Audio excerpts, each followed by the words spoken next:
이양미 이사님, 이양미 이사 기도하시고 시작하도록 하겠습니다. 예, 기도합니다. 참 좋으신 하나님, 은혜를 감사합니다. 이 오후 시간에도 이 자리로 불러주셔서 귀한 책을 읽어나가며 열정을 태웠던 개혁자들의 그 신앙들을 살펴보려고 합니다. 우리가 오늘날 그 믿음들을 이어받아 어떻게 살아야 할까 생각하며 또 그 믿음을 어떻게 이어받을까, 또 주변에 어떤 마음으로 하나님의 말씀들을 증거해야 될까 고민하는 귀한 시간들 되길 원합니다. 인도하시는 목사님 붙들어 주시고 성령 하나님 사람의 마음을 붙잡아 주셔서 모든 시간들 가운데 역사하시는 성령 하나님의 도우심들을 느낄 수 있도록 인도하여 주옵소서. 위의 시간들 주님 손에 부탁드립니다. 함께하여 주 믿고 감사드리며 예수님 이름으로 기도드립니다. 아멘. 예, 오늘은 마태복음 3장을 읽습니다. 다들 펴시죠. 마태복음 3장.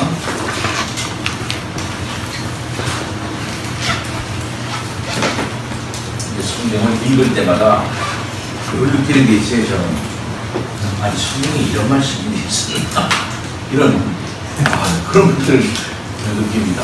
그러니까 참 여기 보는데도 그래요. 그러니까 우리가 계속 봐야 됩니다. 마태복음 3장입니다. 그때에 세례 요한이 이르러 유대 광야에서 전파하여 말하되 회개하라 천국이 가까이 왔느니라 하였으니 그는 선지자 이사야를 통하여 말씀하신 자라. 일러스되 광야에 외치는 자의 소리가 있어 이르되 너희는 주의 길을 준비하라 그가 오실 길을 곧게 하라 하였느니라. 이 요한은 낙타털 옷을 입고 허리에 가죽띠를 띠고 음식은 메뚜기와 석청이었더라.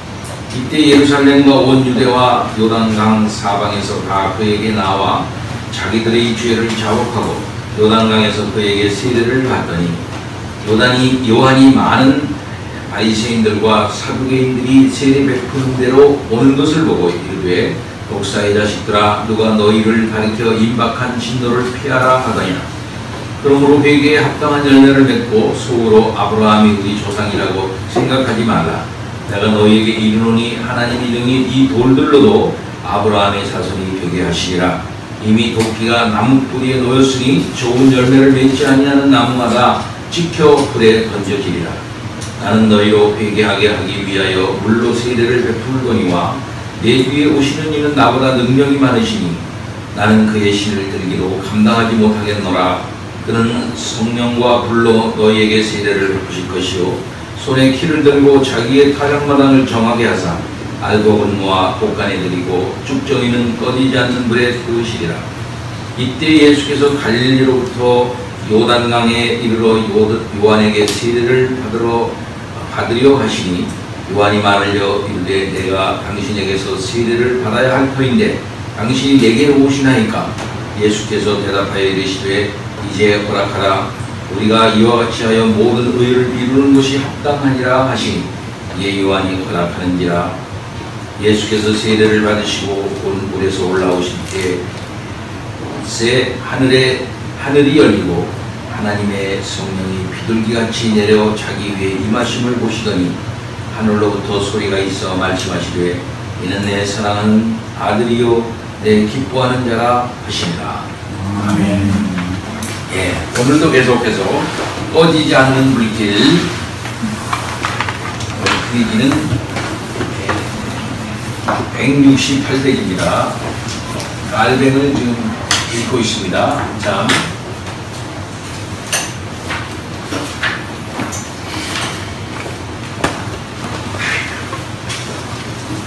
읽으면서 이때 상황은 이랬었구나.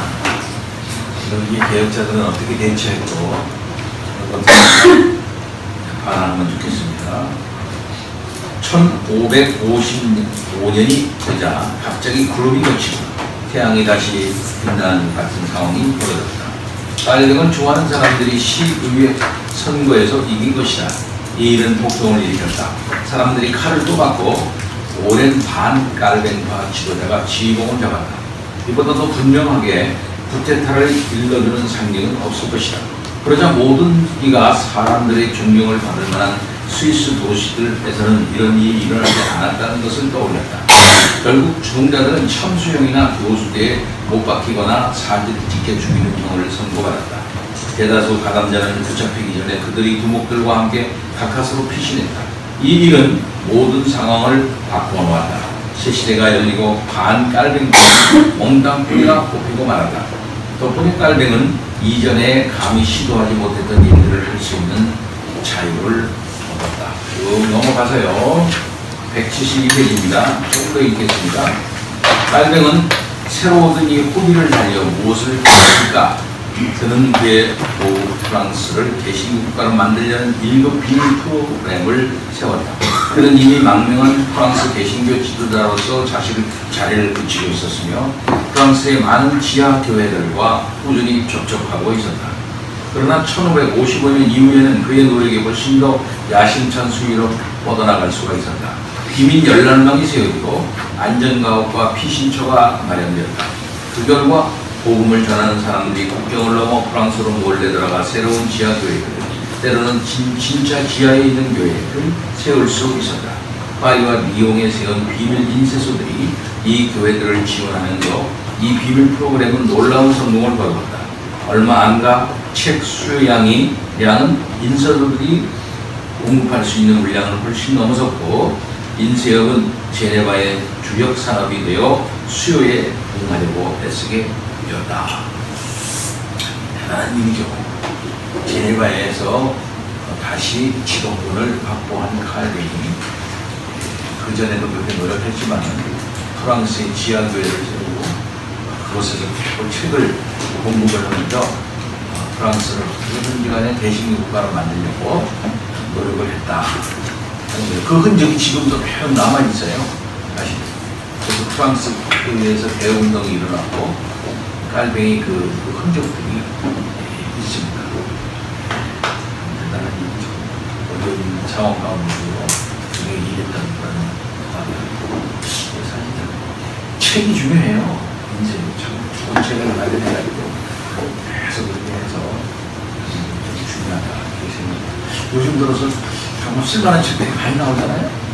그래서 우리가 이제 특정 종교의 역사 공부하고 또 공부하고 그 다음에 또 스코틀랜드 공부하니까 스코틀랜드도 공부해보자 재밌는데 스코틀랜드 종교의 역사 이거 끝난 다음에 이제 들어가려고 하는데 흥미진진합니다. 재밌고요. 자, 이양민 지사님 계속 읽어주세요. 프랑스 전체 인구 중 10%가 넘는 사람들이 개파 신자가 되었고 약 200만 명 이상의 사람들이 그렇게 세워진 수백 개 교회들에 모여들었다. 깔뱅주의는 특히 귀족층이 애호했는데 그들 가운데 대략 3분의 1이 깔뱅주의로 돌았었던 것으로 보인다. 덕분에 개혁파 신앙은 실제 교세에 어울리지 않는 정치적 영향력을 행사하게 되었다. 깔뱅이 오랫동안 꿈꿔왔던 개신교 국가 프랑스가 현실로 이루어질 것처럼 보이기 시작했다. 깔뱅은 프랑스 개신교회를 위한 신앙 고백을 썼고 그가 할 수 있는 모든 방법을 동원하여 프랑스 개신교회들을 도왔다. 프랑스에서 개신교가 성장했음에도 그 교회들은 격려가 절박하게 필요했다. 이를테면 파리에 있는 한 교회가 습격을 받았을 때 100명이 넘는 사람들이 체포당하고 7사람이 파견당했다. 칼뱅은 자유로운 처지에서 그 교회들에게 서신을 보내 든든히 세워주면서도 마치 상아탑에 있는 사람처럼 말하지 않았다. 칼뱅이 쓴 서신에는 제네바에서 그가 머지않아 흘리리라고 확신한 순교의 언급하는 말들이 곳곳에 가득하다. 칼뱅은 순교가 늘 코앞에 다가와 있음을 느꼈다. 사실 나는 지금 전장 밖에서 말하고 있습니다만 이곳은 전장과 그리 멀지 않습니다. 나는 얼마나 오래 남았는지 알 수 없습니다. 판단컨대 정말 우리의 차례가 가까워졌기 때문입니다. 비단 프랑스만이 아니었다. 칼뱅은 제네바를 복음을 전파하는 국제 중심지로 아주 열심히 바꿔봤다. 그는 스코틀랜드에서 이탈리아에 이르기까지 프로테스탄트를 따르는 통치자들에게 좋은 자가 되어주었고 제네바에 왔다가 나중에 그들의 모국으로 돌아가는 난민들을 훈련했으며 폴란드, 헝가리, 네덜란드, 이탈리아, 심지어 남아메리카까지 선교사들을 보냈다. 이 모든 일들을 할 수 있게 해준 진정한 기관실은 칼뱅이 1559년에 문을 연 대학과 아카데미였다. 이곳에서는 일반 교양교육에서 시작하여 신학과 성경 각본을 자세히 연구하는 쪽으로 옮겨가는 방식으로 목사들을 길러냈다. 이 목사들은 나중에 완전히 훈련을 받고 무장을 갖추면 제네바에서 파송을 받을 수 있었다. 칼뱅은 보통 칼뱅 신학, 칼빈 신학에서 또 무슨 선교를 했느냐 이렇게 생각해서 선교에 대해서 굉장히 부정적으로 생각하는 사람이 많이 있었어요. 칼뱅 신학에는 선교 신학이 없다. 이렇게 주장들을 많이 하고 실상 그랬는데 그렇지 않다는 것이 후에 많이 밝혀졌습니다. 근래 들어서 칼뱅에 있어서의 성리 신학적인 활동들을 여기서도 그렇지 않습니까? 특별히 프랑스에 복음을 전한다든가 많은 목사들을 양성하고 보낸다든가 이런 것들이 다 선교와 관심이 관리가 되는 거죠. 실상은. 계속해서 칼뱅은 설교와 교육에 많은 시간을 할애했다. 그는 한 주에 3번 강의하고 매주 주일에 2번 설교했으며 한 주씩 걸러 평일에도 그리했다. 그는 이를 종교개혁의 핵심으로 여겼는데 이는 루트와 스빙글리도 마찬가지였다. 아울러 칼뱅은 다른 곳에 있는 설교자들에게 도움을 주고자 성경의 거의 모든 책을 다룬 주석을 썼다. 대부분 그가 한 강의들을 모아놓은 것이었다. 이런 주석들은 그 전에 유럽이 알고 있던 주석과는 완전히 다른 종류의 주석이었다. 칼뱅이 쓴 주석의 목표는 쉽고 간결하며 모호함이 없는 주석이었다. 칼뱅은 급작스런 회심을 통해 하나님이 생명을 주시되 오로지 당신의 말씀을 통해 새 생명이 되게 하신다는 것을 확신하게 되었으며 이것이 칼뱅 자신이 평생을 바친 작품의 본질이 되었다고 선포했다. 당시 사람들은 좀 글을 현학적으로 쓰는 것이 유행이었습니다. 현학적으로 쓴다는 것은 자기 학문을 갖다가 막 자랑하는 거죠. 그래서 옛날 원문을 막 도입해서 쓰고 그 다음에 누구는 이렇게 말했고 누구는 그런 것이 이렇게 논했고 그리고 막 이런 것들을 막 넣으니까 복잡해지는 거예요. 글이. 근데 이 칼뱅은 그렇게 쓰질 않았습니다. 이 칼뱅은 불린거의 글을 다소 조금 비판하면서 불린거가 조금 이게 글을 좀 길게 쓰고 많이 쓰고 이렇게 쓰면은 어떻게 사람들이 읽겠느냐. 그래서 간단하게 알기 쉽게. 그래서 칼뱅의 글은 안 읽어서 그렇지. 안 읽어서 그렇지. 읽기만 하면 쉽게 이게 이해가 되도록 그렇게 하고 있어요. 기록방에서 보면 그 내용이 어렵지가 않습니다. 사실은 누구나 다 그저 기본적인 소양만 가지고 읽는 사람은 다 읽을 수 있도록 이렇게 알 수 있도록 이렇게 읽지도 않고 칼빈 그 주석도 실상은 양은 많긴 많아요. 우리나라 말로 번역된 건 한 40권 정도 됩니다. 그런데 조금 번역적 문제가 좀 없지 않아 있고요. 그래서 읽기만 하면 쉽게 이해할 수 있도록 그게 되어져 있어요. 신학생들과 목사들, 칼뱅 글을 읽지도 않으면서 어렵다고 그러죠. 어렵다고. 읽으면 괜찮아요. 안 읽어서 그런가. 특별히 우리 개혁자들의 글은 아주 읽으면 가슴이 뜨거워요. 안 읽으니까. 그렇죠. 자, 그러면 중간에 세르베투스도 얘기가 나오고 미카엘 세르베투스의 유명한 얘기죠. 이거를 우리 원집사님이 읽어주세요. 미카엘 세르베투스. 이 지독히 암울한 시기에 칼뱅의 이름에 가장 어두운 그림자를 보일 사건이 일어났다. 에스파녟 신학자요 의사, 인문주의자인 미카엘 세르베투스가 이단이라는 이유로 제네바에서 불에 타 죽임을 당했다. 얼굴에 냉혹한 미소를 지으며 화염대 옆에 서 있는 칼뱅의 이미지는 분명 프로테스탄트 종교재판소장 칼뱅이라는 신화를 만들어내는데 훌륭한 밑거름을 제공한다. 그럼 대체 무슨 일이 일어났는가? 정체를 숨기고 있던 괴물이 마침내 모습을 드러낸 것인가? 미카엘 세르베투스는 파우스투스 소키누스와 같은 부류에 속하는 에스파냐의 급진주의자로서 자신이 부패한 믿음으로 여겼던 삼위일체와 같은 것들을 종교계의 맹렬히 비판하고 소키누스주의가 뭐죠? 소키누스주의는 현대주의자하고 좀 통하는 거예요. 그런 이성주의와 같은 그런 의미로 볼 수가 있습니다. 삼위일체 부정하고요.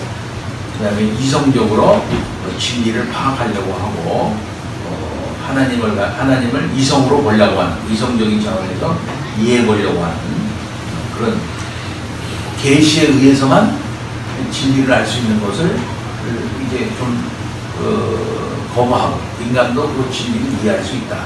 이런 식으로 현대주의자, 요즘에 자유주의자 있잖아요. 현대적 자유주의하고 통하는 그런 사람들이다. 이렇게 말할 수가 있겠습니다. 이성주의자. 볼 수 있어요. 계속해서 자신이 부패한 믿음으로 여기던 삼위일체와 같은 것들을 종교개혁이 맹렬히 비판하고 배척하길 열망하던 인물이었다. 여러 세기 동안 에스파냐에는 유대인과 무슬림이 많이 살았는데 에스파냐의 많은 그리스도인들은 삼위일체를 그리스도인이 에스파냐의 행복한 유일신론 클럽에 끼지 못하게 막는 장애물 정도로 여겼다. 세르베투스도 이런 움직임을 대변하는 목소리가 되어 삼위일체가 아버지 하나님만이 유일한 하나님이신 구약 종교의 소박하고 순수한 유일신론에 뒤늦게 끼어든 믿음이라고 주장했다.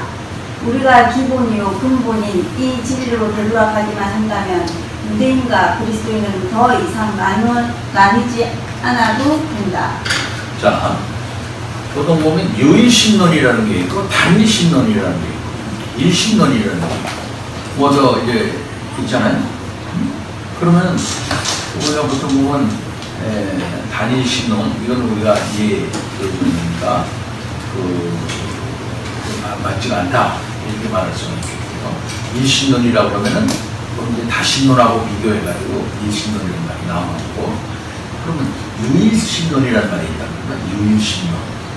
그러면 유일신론이 또 삼위일체가 아닌 의미의 유일신론이라면 삼위일체가 배제된 유일신론이라면 문제가 있는 거예요.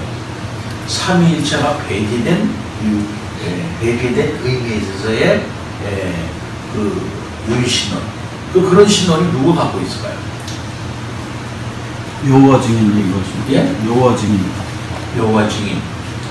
예, 그렇다고 볼 수 있죠. 그 다음에 또 이슬람도 그렇다고 하면 유일신론이에요.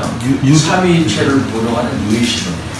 구약 유대인들도 궁한. 구약의 유대인들도 마찬가지입니다. 다시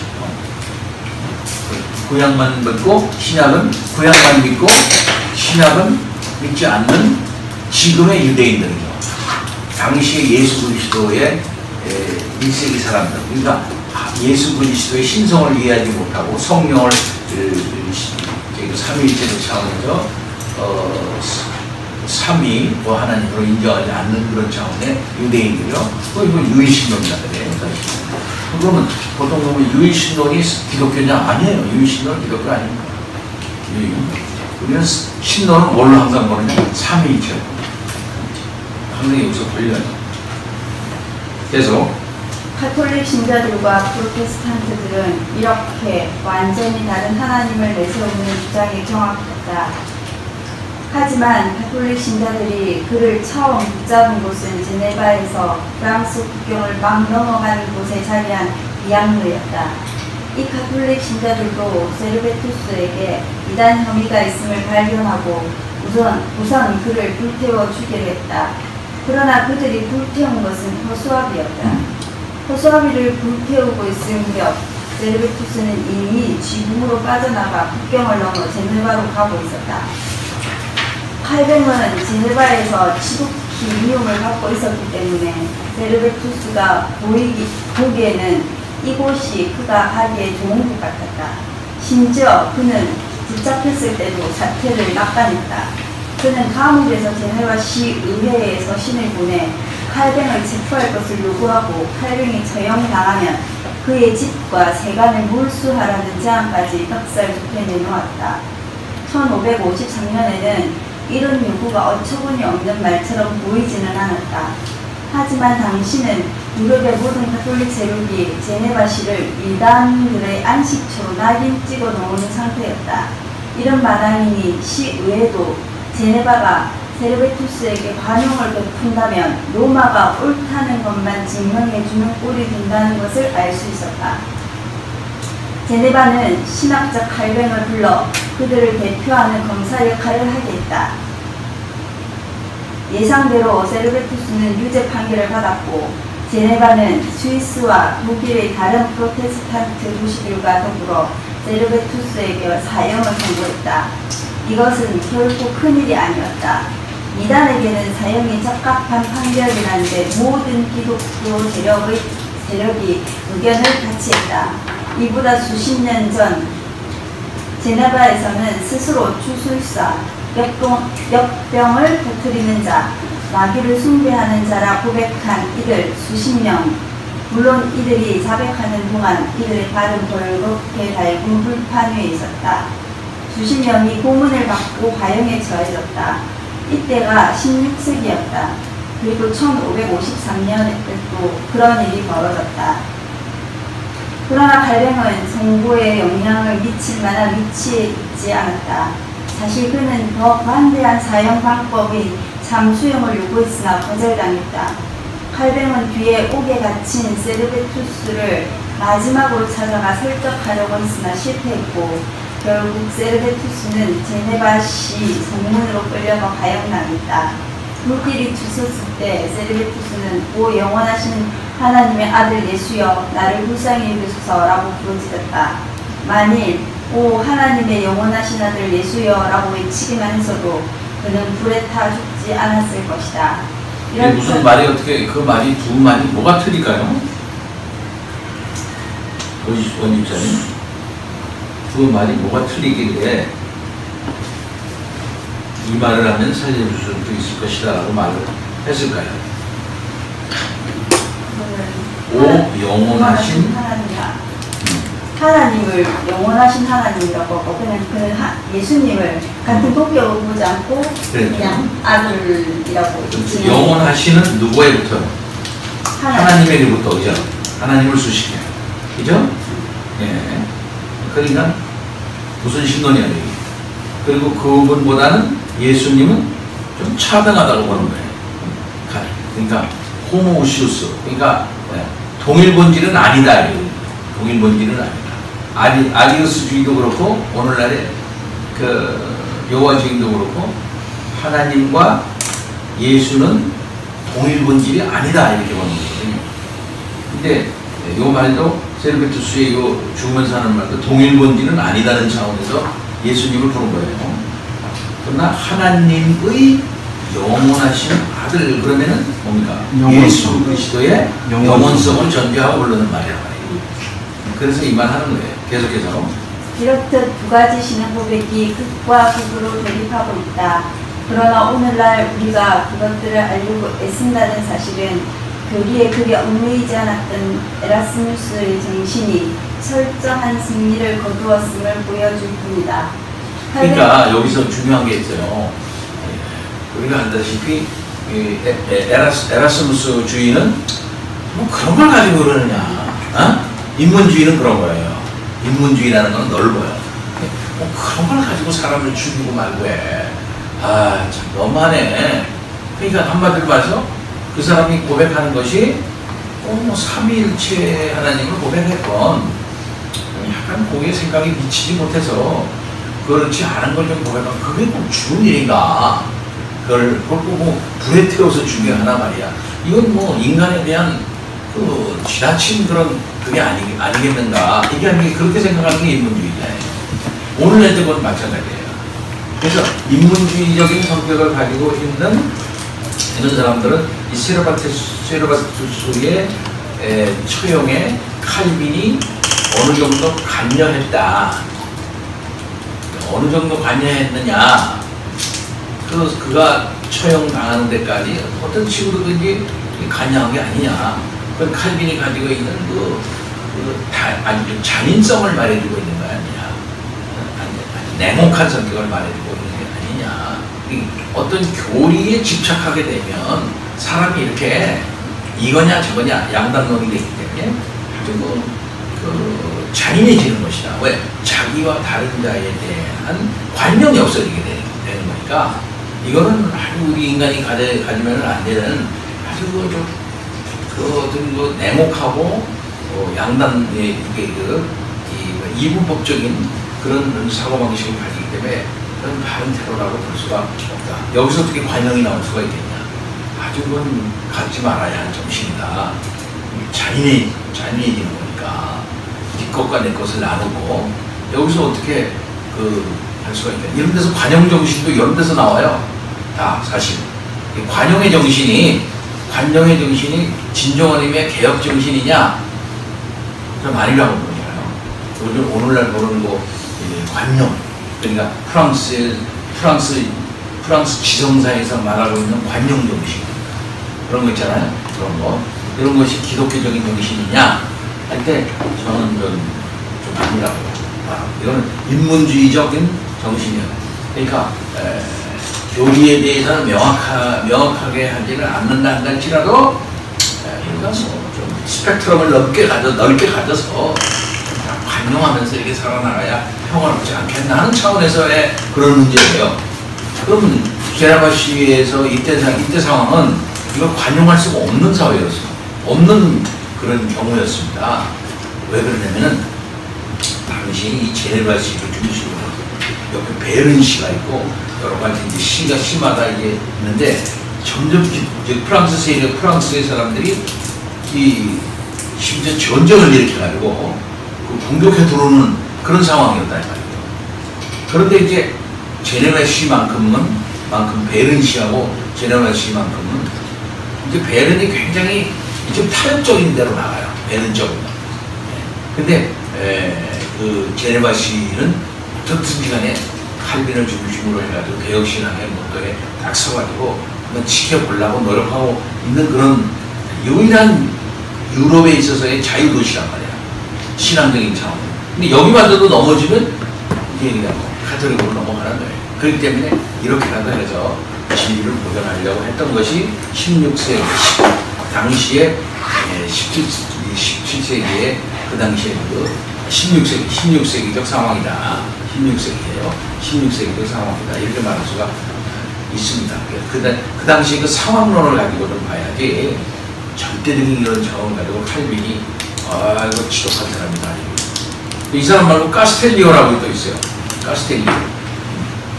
저와 카스텔리오라고 하는 사람에 대한 책은 스테판 찌바이크라고 하는 여러분 잘 아실 거예요. 스테판 찌바이크 하면은 이 현대 독일의 스탈린이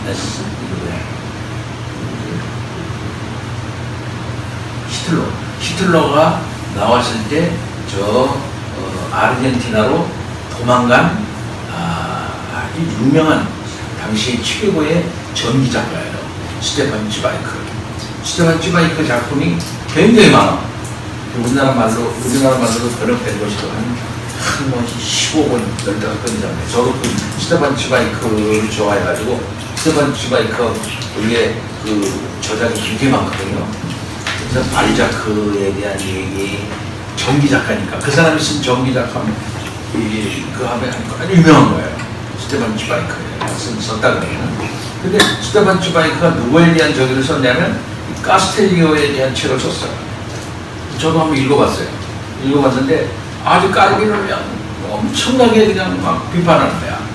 아주 잔인한 사람으로 뭐라 자유의 정신을 용인하지 않는 사람이라. 이렇게 생각할 수 있고 저렇게 생각할 수가 있는데 생각이 다르다 그래서 사람을 죽이는 앞장서는 어떻게 그런 거냐. 어떻게 너무 잔인하다. 이런 식으로 얘기해요. 이것이 서양 정신이다. 서양 정신. 이것이 인문주의 정신이고 서양의 정신에. 그 다음에 이제 서양의 지성사적인 차원에서 서술한 책들을 이렇게 다 보면은 깔병을 이런 식으로 다 묘사할게요. 깔병은 냉혹한 교의주의적인 그런 교조주의자잖아. 냉혹한 사람이다. 이 사람은 남을 용인하지 못하는 그런 사람이다. 그래서 깔병의 영향력이라든지 그걸 아주 일부러 축소시켜요. 일부러 축소시키고 서양 지성사에 있어서 깔병이 차지하는 그 비중과 그 다음에 그 영향이라든지 이런 거를 일부러 부정적으로 묘사하고 아예 취급도 안 해. 특별히 독일 측에서 나온 책들 있잖아요. 독일 계통의 작가가 쓴 책을 읽으면 루터 얘기를 많이 나오는데 깔병 얘기가 안 나와. 예. 그만큼 아주 편견이 심해요. 독일 계통에서 나오는 책 보면 거의 칼뱅은 거의 얘기도 안 하는 거입니다. 예. 자존심이 있다. 루터로만 다 얘기해. 루터의 아래로 보는 거야. 예. 칼뱅. 그러나 루터의 아래로 볼 정도로 칼뱅이 그렇게 무게가 없는 사람은 아니라 이런 것입니다. 그렇죠? 당시에 그 제네바식을 중심으로 해가지고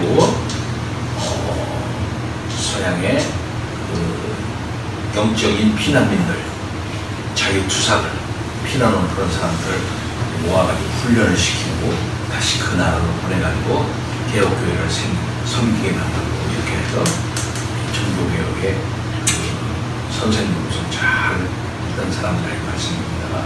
그런 개혁적인 차원에서 그뿐 아니라 정치사상의 면에 있어서 엄청난 영향을 끼치는 위대한 사람이 깔뱅이다. 이제 말할 수가 있습니다. 단순한 교리에 얽매여서 이렇게 하는 사람은 아니었다. 이렇게 말할 수가 있어요. 계속해서 조금 더 읽으세요. 깔뱅은 살아서 보지 못한 일이지만 그가 죽고 8년 뒤인 1572년 8월 24일 성 다르폴루의 축일 프로테스탄트를 이끌던 몇몇 귀족이 파리에서 암살당하는 일이 벌어졌다. 이 일은 프랑스 종교의 미래를 둘러싸고 프랑스 지배층을 양분한 프로테스탄트 진영과 카톨릭 진영 사이에 점점 흉파가 된 굉장히 정점에 이른 사건이었다. 애초 의도했던 대로 이 사건은 파리에서 폭도들이 개신교 신자 수천 명을 죽이는 대학살을 불러왔다.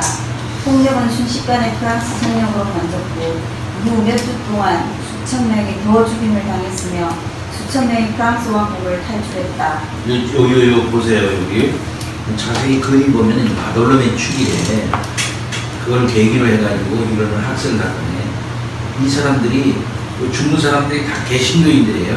개혁 교인들입니다. 이미 뭐냐면은 깔뱅이의 영향력으로 이제 다 도망왔던 사람들이 다시 배워가지고 책을 가지고 또 숨어 들어가서 이제 프랑스 내에 개혁교회를 세우고 비밀리에도 세우고 또 어떻게 드러나기도 하고 그러면서 그런 일이 있었잖아요. 근데 이제 이 프랑스의 이 캐톨릭 세력이 짜가지고 이걸 다 죽여야 되겠다. 이거예요. 그래가지고 바돌로메 축일을 정점으로 해가지고 대학살이 일어났는데 이걸로 몇 명이 죽은 거 아십니까? 수천 명이라 그랬죠? 7천 명이 학살을 해요. 7천 명이다. 네. 여기 보면 실제로 이제 저 그림이 다 있어요. 보면은 이게 도끼잖아, 도끼. 도끼를 가지고 그냥 막 공개 마당에서 그래서 마당에 막 그냥 곳곳에서 계속 아무런 적도 없이 그냥 바로 여기를 찍어서 죽였어요. 그냥 예수 믿는 사람, 그러니까 개신교. 바로 머리를 여기 쳐가지고 도끼를 가지고 하는 큰 손도끼, 어떤 놈은 손도끼 들고 어떤 놈은 큰 도끼를 들고 그러면 개신교인들 인류야 하루에 며칠 만에 7천 명을 무서운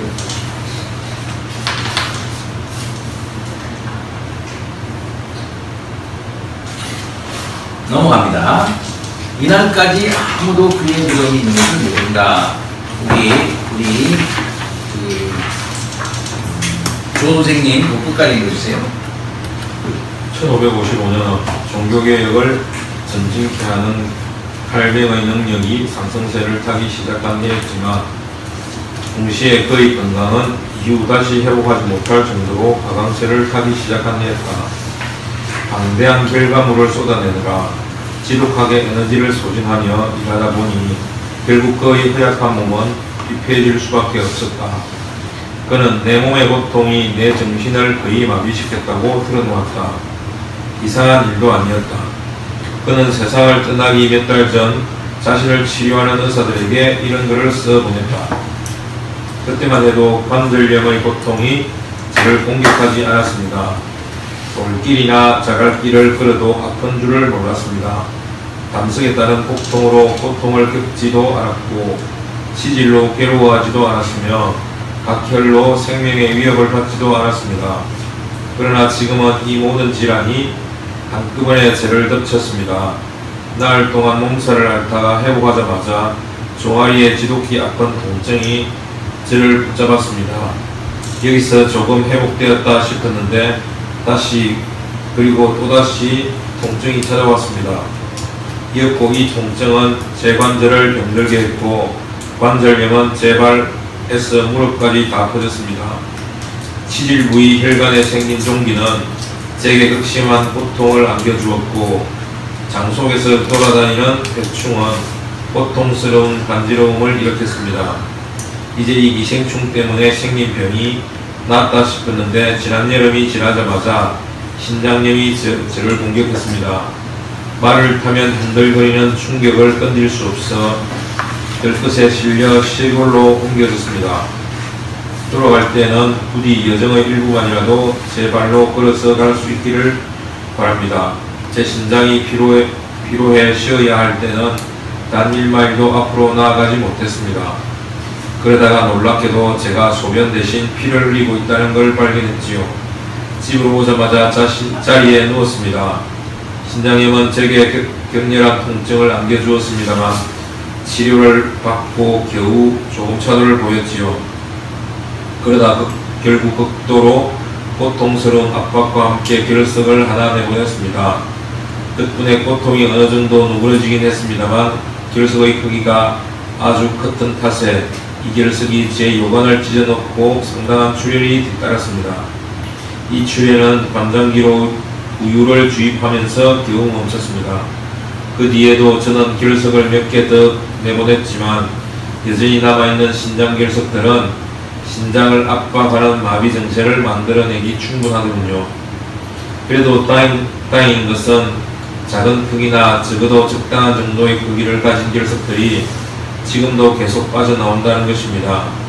저는 발의 통증 때문에 앉아서 생활할 수밖에 없는데 이런 생활 방식 때문에 병을 고칠 가망이 아예 없습니다.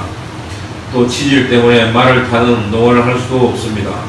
게다가 어떤 음식을 먹던 소화가 완전히 이루어지지 않아 담이 생기고 이 담이 제 위에 풀처럼 촘촘히 달라붙는 것도 고역입니다.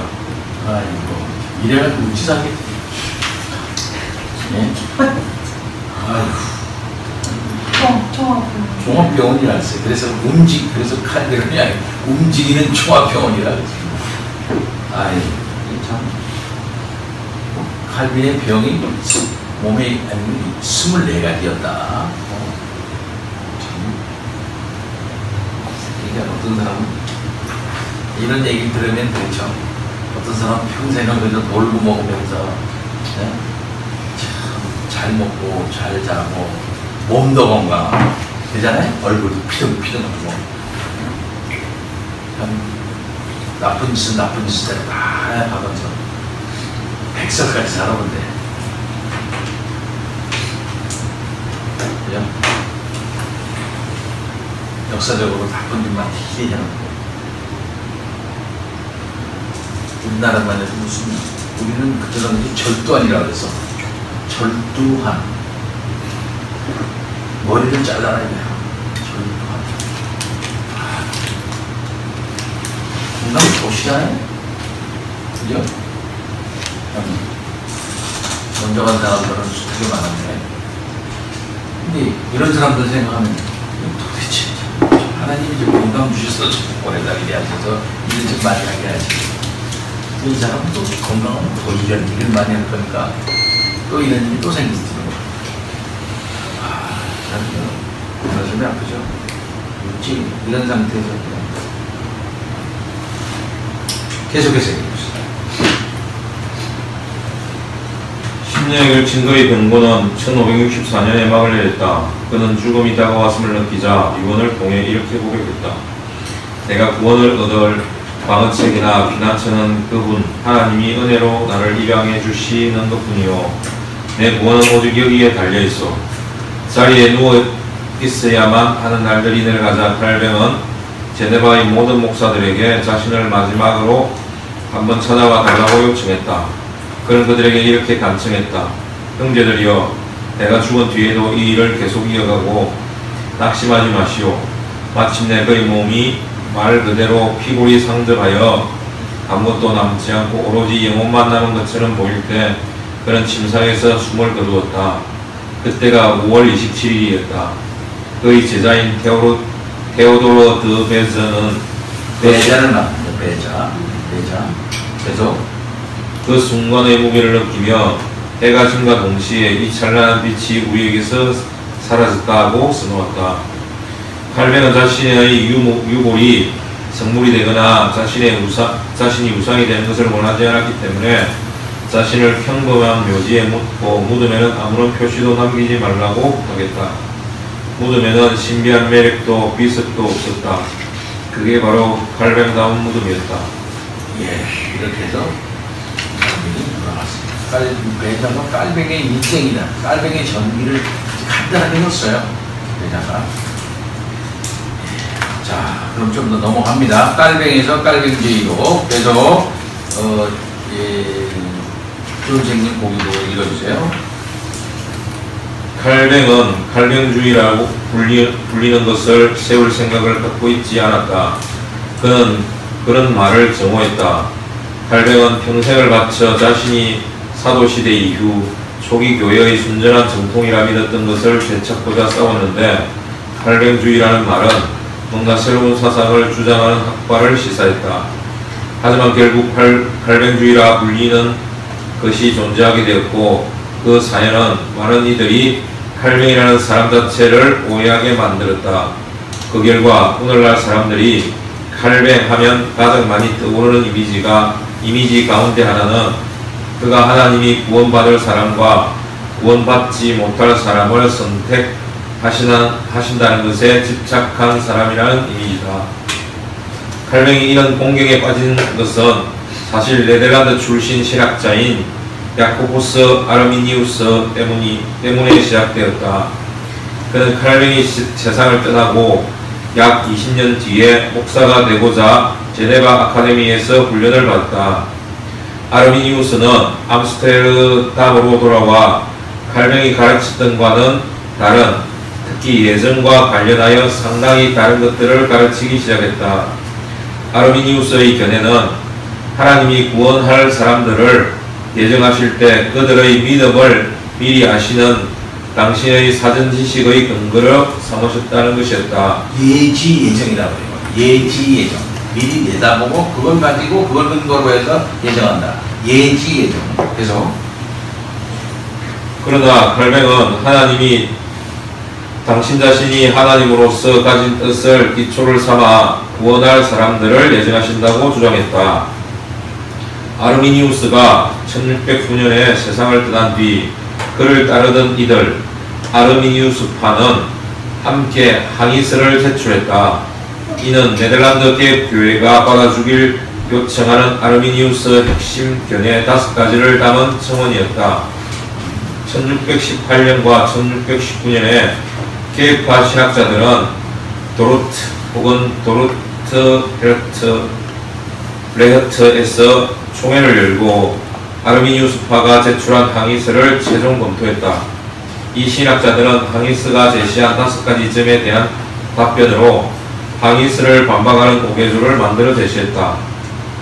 훗날 사람들이 이 오개조를 표현한 네덜란드어의 머리글자를 따붙인 이름이 바로 튤립이다.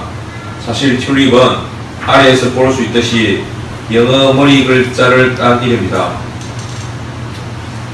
T, Total Depravity, 철저한 타락. 우리 인간이 더 이상 불가능한 만큼 죄로 가득하다는 뜻이 아니라 죄가 우리에게 광범위한 영향을 미쳐 우리에게는 우리 자신을 구원할 수 있는 일을 할 능력이 없다는 뜻이다. 전적 타락을 말합니다. U, Unconditional Election, 무조건 선택. 하나님이 무조건 어떤 사람들은 구원받을 자로 택하시고 또 어떤 사람들은 저주받을 자로 택하신다는 뜻이다. 이 선택은 사람들 속에 있는 것이 선하건 악하건 간에 그 속에 있는 것을 근거로 삼지 않는 것이다. 하나님의 선하신 뜻으로만 하는 것이지 그 사람들, 선택받은 대상들에게 가지고 있는 그런 어떤 형편에 의해서 근거로 삼지 않는다는 겁니다. 그래서 L, Limited 어떤 Atonement, 제한 속죄. 그리스도는 십자가에서 오로지 택함받은 자들의 죄를 위해 죄값을 치르셨지 모든 인류의 죄를 위해 죄값을 치르신 게 아니다. 네, 중요하죠. 제한 속죄입니다. 그리스도는 십자가에서 오로지 선택받은 자의 죄값을 위해 죄값을 치르셨지 모든 이의 죄를 위해 죄값을 치른 게 아니다. 인류 모든 인간들의 죄를 위해서 십자가 돌아간 게 아니다. 그렇게 주장하지 않는 사람 많습니다. 모든 인류의 죄를 다 했는데 믿는 사람, 보고만 믿는 사람들은 그 사람들을 이게 만 하면 된다. 그러니까 믿느냐 안 믿느냐에 관한 문제다. 이렇게 생각하는 사람이 있어요. 계속해서 Irresistible Grace, 불가능인 은혜. 하나님이 어떤 사람을 구원하고 하실 때 그 사람은 이에 저항할 수도 없고 거듭나는 것을 거부하지도 못한다. 인간의 협력으로 하나님이 주시려고 하시는 은혜를 자기가 거부할 수 있는가? 하나님이 은혜 주시려고 하는데 나는 싫습니다 라고 할 수 있는 인간은 그럴 수 없다는 거예요. 계속해서 Perseverance of a Saint. 하나님은 성도의 견인, 하나님은 참된 그리스도인이 구원에서 떨어져 나가지 않게 끝까지 보존하신다. 계속해서 이 칼뱅주의 5대 역점은 칼뱅주의자들 사이에 예정에 대한 관점이 점점 커가고 있음을 보여주면서도 칼뱅주의자들이 아르미니우스파가 부인하는 중요한 진리라고 믿었던 것들을 보호할 목적으로 작성한 것이다. 이것들은 칼뱅파의 신조나 칼뱅 자신의 사상을 요약할 목적으로 만든 게 아니었다. 네, 우리가 보통 보면은 칼뱅주의 5대 강령, 5대 교리 그래가지고서 요걸 얘기하고 있잖아요. 예, 전적 부패, 무조건적 선택, 제한 속죄, 불방령 때문에 성도의 견인 뭐 이걸 얘기하고 있지 않습니까?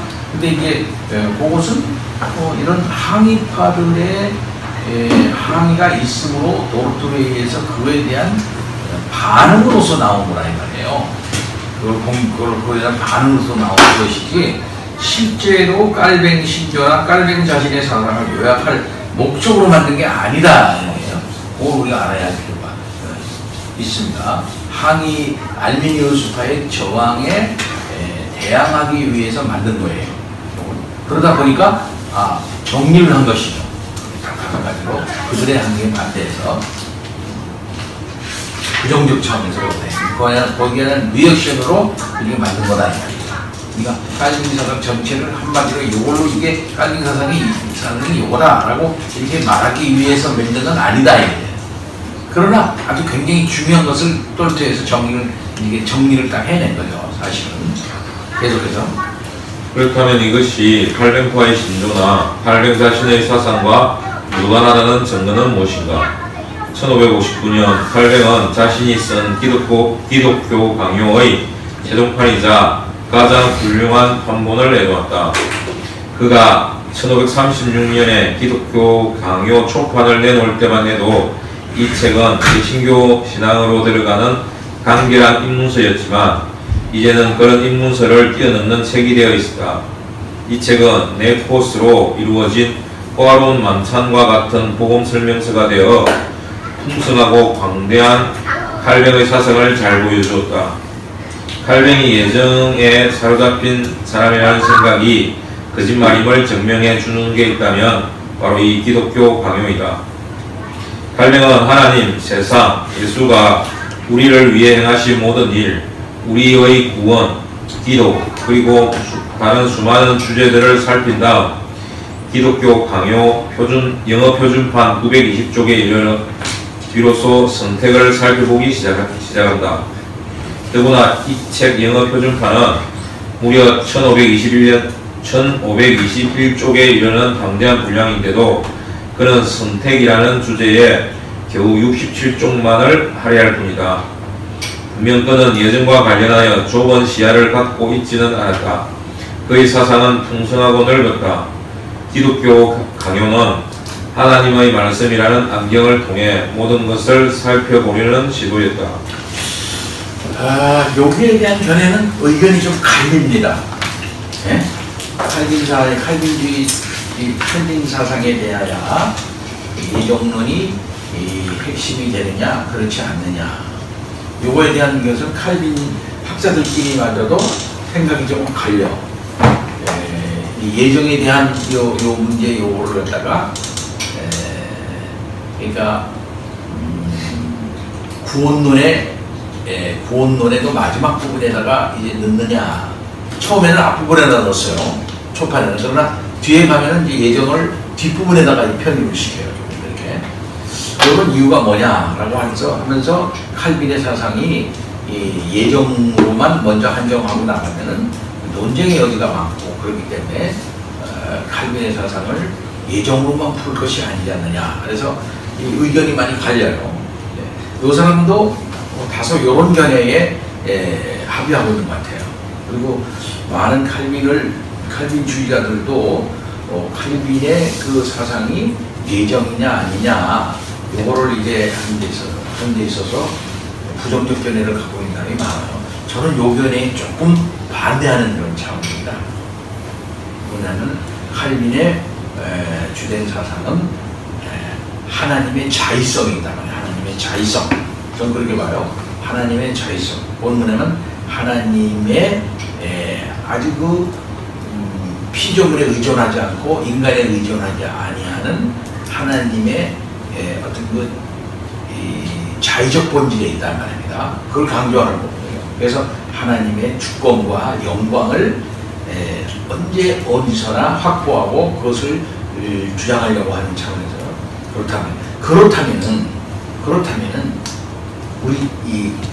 그렇다면은 예정 문제도 그런 차원에서 볼 때 논의를 이렇게 반대할 거라든지 그런 건 아니다 이거죠. 칼빈 사상에 있어서의 예정 하나님의 그 주권이 확보가 되어져야 한다고 하는 차원에서 본다면은 칼빈 사상에 있어서의 핵심 사상은 예정이다. 그런 차원에서 이렇게 쫙 연역적으로 반응하는 것이 뭐만큼 문제가 있느냐 이렇게 생각해 볼 때 크게 문제가 없다 이렇게 이제 보는 그런 입장이에요. 몸에 대해서는 신학자들끼리 지금도 계속 논의를 서로 간에 이렇게 하는 그런 것입니다. 결국 이것은 이 공격은 다 이런 면이 있어요. 뭐냐면 예정 문제를 이제 끄집어 나오면은 논쟁의 여지가 많다. 계속 문제가 인간의 자유의지와 그 다음에 인간의 그런 결정권 이런 여러 가지에 계속 많이 걸리고 문제가 많이 나오기 때문에 이런 것을 피해가기 위해서 칼빈의 그것은 원래 그게 아니었다. 그게 지나치게 예정을 강조한 사람은 아니다 말이야. 이렇게 이제 이걸 풀어나가려고 하는 그런 여지가 어느 정도 있다고 하는 거예요. 그러나 하나님의 아까 얘기한 자의성, 하나님의 전적 자유, 하나님이 피조물에 의존하지 않고 인간에 의존하지 않으시면서 당신님의 그 모든 역사를 그의 작정을 특별히 자유롭게 하시는 그런 분이시다라고 하는 것을 전제하고 이제 우리가 이게 나간다고 한다 같으면 크게 문제는 없다. 이렇게 이제 저는 보는 거예요. 그런 점에 대해서는 김영대 교수도 같은 저희가 갖고 있다 이렇게 말할 수가 있어요.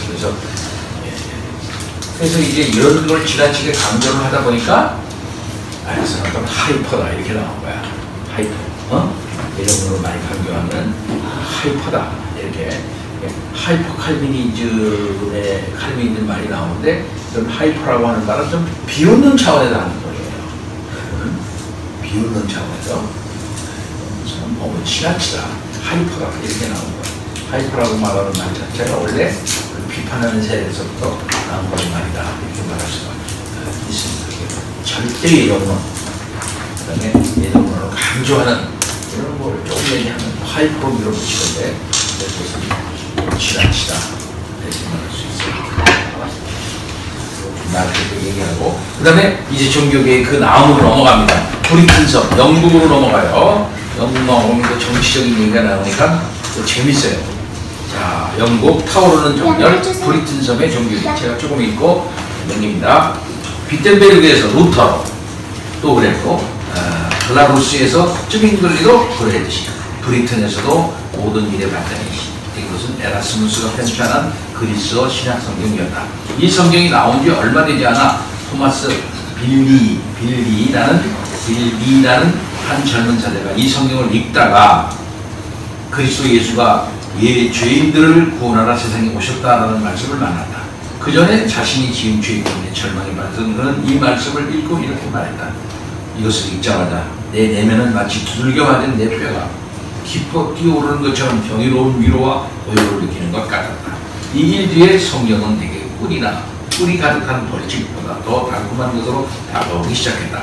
거기서 나는 내가 하는 모든 고행으로 금식과 깨어있는 것도 미사와 사면이 가져다는 모든 구속도 그리스도 또 당신 백성을 그들의 죄에서 구원하신 유일한 분을 믿는 믿음이 없이 행하여지면 아무것도 아니 심지어 아웃시킨 수가 말한 대로 바른 길에서 쏜살같이 벗어나 달아나는 것에 불과하다는 것을 알게 되었다. 그건 마치 아담과 하와가 자신들이 드러난 것을 가리려 했지만 결국 호사로 끝나고 말았던 무화과 잎으로 만든 것과 흡사했다. 아담과 하와도 여자에게서 난 씨인 그리스도가 뱀의 머리를 짓밟으리라는 하나님의 약속을 믿을 때까지는 결코 고요와 안식을 얻을 수 없었다. 예. 이런 사람이 있었고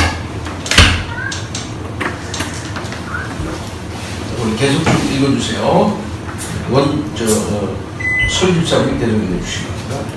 빌리는 루터파가 아니었다.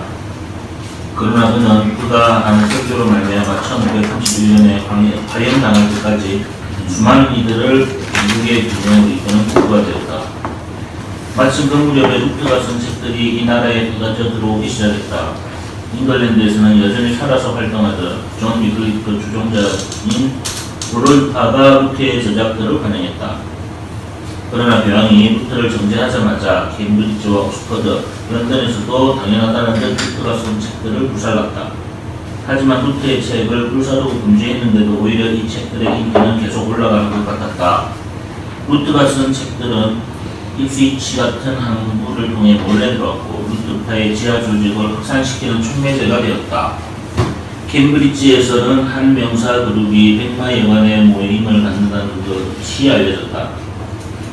이 모임에서는 온통 루터 이야기가 오가고 맥주를 마셨다. 이러다 보니 이 모임이 이루어지는 곳은 마치 비텐베르크 같았고 이내 작은 독일이라는 별명까지 얻게 되었다. 그런가 하면 잉글랜드 서부 시골 구석에서는 윌리엄 틴들이라는 영민한 소장 언어학자가 그를 고용한 존 윌시경의 집에서 소동을 일으키기 시작했다.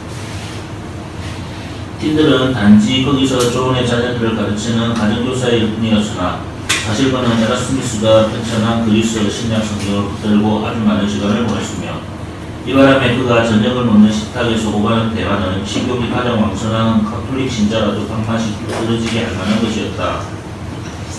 어떤 학자는 틴들의 말에 분통이 터져 자기도 모르는 사이에 교황의 법보다 하나님의 법 없이 사는 게 더 낫겠소 라는 말을 내뱉을 정도였다. 틴들은 이 말에 이렇게 연수했다. 교황과 그가 만든 모든 법은 내 안중에 없어. 그러면서 이런 말을 덧붙였다. 하나님이 나를 살려주신다면 머지않아 쟁기지라는 소년이 당신보다 성경을 더 많이 알게 만들겠소. 그의 말은 괜한 흑풍이 아니었다.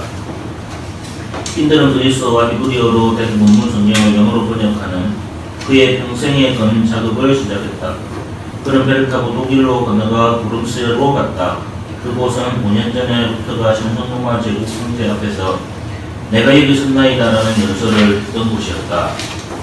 틴들은 바로 그곳에서 영어로 완벽한 신약 성경을 출간했다. 100년이 넘는 세월 동안 존 위클리프 추천자들은 영역한 신약 성경을 펴내고 읽어왔지만 이는 모두 손으로 쓴 것들이었고 라틴어 성경인 불가타를 문자 그대로 번역한 것이었다. 그들은 대량 생산을 하지 못했고 그들이 읽은 영역한 신약 성경에는 라틴어 성경이 안고 있는 신학적 문제들이 그대로 남아있었다. 하지만 틴들이 번역한 신약 성경에 수천 부씩 인쇄할 수 있었고 그렇게 인쇄하곤 했다. 그런 다음 이 성경들은 옥보따리에 쌓여 몰래 잉글랜드로 들어왔다. 이 신약 성경은 이내 틴들이 오직 믿음으로 의롭다 하심을 얻는다고 주장한 사악한 만몬 비유와 함께 읽히는 책이 되었다. 이보다 훨씬 더 중요한 것은 틴들이 쓴 신약 성경이 번역의 진수였다는 점이다. 정확하고 아름다운 글로 옮긴 이 번역 성경은 페이지가 술술 넘어가는 기가 막히게 재미난 책이었다. 잉글랜드의 주교들은 이런 책들에 아무런 감명도 받지 않았다. 그들에게는 틴들의 작품이 그저 위험한 책이었고 발견하는 족족 소지자와 함께 불태워야 할 것에 불과했다. 퉁명스러운 말이긴 했지만 주교들이 몰랐다. 틴들의 번역은 아주 위험했다. 불가타가 오해하라 또 옮겨놓은 말이 이제 틴들의 역본에서는 폐기하라가 되었다. 사제는 그냥 윗사람이 되었고 교회는 단지 회중, 고백하다는 그냥 인정하다, 자선은 사랑으로 바뀌었다. 이는 성경으로 교회가 주장하는 것들을 완전히 뒤집어버린 것이었다. 틴들은 사람이 어떻게 구원을 받을 수 있으며 그리스도인이 된다는 것이 무슨 의미인지에 대한 문제를 완전히 다르게 보는 것 같았다. 그는 형식을 내세우고 외면에 집중하는 모든 성례 대신 마음의 변화를 요구했다. 결국 교회의 분노가 틴들에게 미쳤다. 하지만 그때 이미 틴들은 구약 성경의 상당 부분을 번역했고 잉글랜드에는 그가 번역한 성경이 대략 16,000부나 몰래 들어와 있었다. 많이 잡으면 얼추 250만 명이나 되는 사람들이 문맹이었듯이 들을 믿을 수 없는 위협을 인용했다. 틴들은 1535년에 도착했고 이듬해 10월 브뤼셀 근교에서 사람들이 무인 가운데 무기 조짐이 가열당했다. 그는 죽어가며 결코 사라지지 않을 마지막 말을 외쳤다. 주여 잉글랜드 왕의 문을 열어주소서. 틴들 성경이 아주 좋은 일이시죠. 지금도 이 틴들 성경 그대로 있어요. 저도 그러니까 제가 가지고 있는 책들 중에 그 틴들 성경 프렌드가 번역한 거, 그 다음에는 영국에서 나온 오름서도 있잖아. 그런 성경은 모아놓은 책이 있어요. 그 헥사플라라고 그래, 한문적으로. 헥사플라라고 하는 책인데, 이렇게 두꺼워요. 그때 이제 신약 성경 전체를 종교 개혁자들이 이 사람들이 번역한 그때 당시에 성경만 다 모아놓은 책이야. 헥사플라. 아주 귀한 책인데, 그 헥사플라가 저한테도 있는데, 그런 것들이 하나하나 의도적으로 당시 캐톨릭의 견해에 반대해가지고, 그러니까 불가타 번역에 반대해가지고, 불가타는 이렇게 했지만 자기는 이렇게 한다는 의도적인 번역들이 다 있어요. 우리는 개혁자들은 특별히 무슨 성경을 많이 봐요? 제네바 성경이라는 걸 당시에 봤습니다. 제네바 성경. 제네바 성경. 기억해 보세요. 제네바 성경. 이건 뭘로 쓰고 언어가 제네바.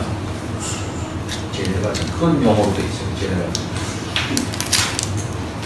근데 그 제네바 성경에는 거기에 이제 간단한 뜻이잖아요. 간단한 고백의 이렇게 해석과 뜻, 이렇게 인트로덕션도 좀 들어있고 하는 그런 제네바 성경. 제가 하나 바꿔봤어요. 제네바 성경은 우리나라 성경으로 이제 그대로 또 나온 게 있어요.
요게 헥사플라고 저 봐봐 그러더라. 요게 제네바 성경이에요. 아니 이건 마법사들이 대구양 막 요게 제네바 성경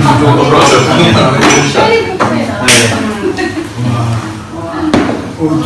좀 갔다 이렇게 그림이 나오는데 아마 그 헥사플라는 보고 우리 한국에 몇 번 없을 거요. 한 두세 번밖에 없을 거야. 하세요. 제가 사실 고신돼서 저처럼 보이더라고. 그래서 1,000원 주고 샀어. 야, 헥사플라를 버려. 이게 이나 그래가지고 내가 아니 저한테 헥사플라. 제 새 책들 막 사주고 그 책들 도서관에서는 그걸 해야 됩니다. 도서관에서 소고라는 그걸 소고라 그래. 도서관에서 이제 딱 보고서 이제 사서 이거 필요 없겠다 판단해가지고 버리는 거야. 그러고서 이제 매니아들 불러가지고 이거 책 하니까 사서 사가십시오. 그런데 나한테 연락이 와서 같이 그랬지. 엄청 많은 거야 원서들이. 그 중에 이제 헥사플라가 있더라고. 1,000원 주고 샀죠. 아는 책. 그거는 이제 저쪽에 있는 제네바 성경입니다. 그때 당시의 성경이에요, 저게.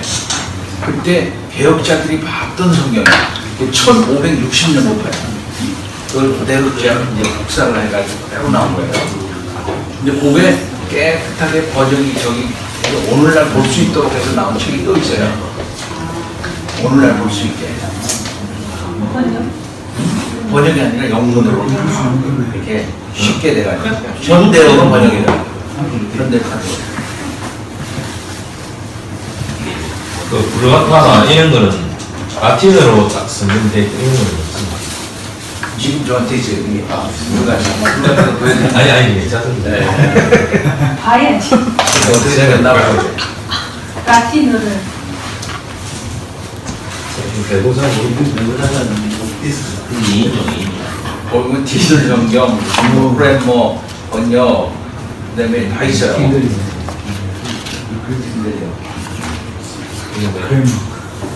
다 읽을 수 있네 다. 다가 있는 거 아니야?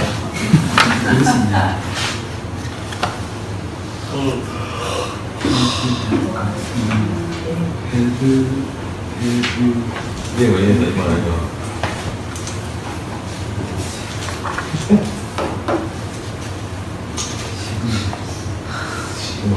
주계들만큼 그만큼 그들의 고치들은 이건 우리 옛날에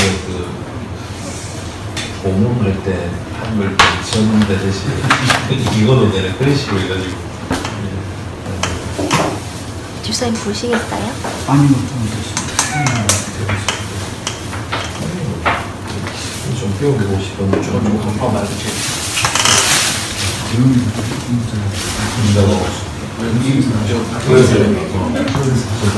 제일 받으셔서 이거는 다시 현지에서 다시 찍은 거예요. 그리스 다시 찍어가지고 안정판으로 하는 거예요. 제네바 성경이 번역은 안 돼 있지 않습니까? 이제 현재어로 이게 되게 나와요 또.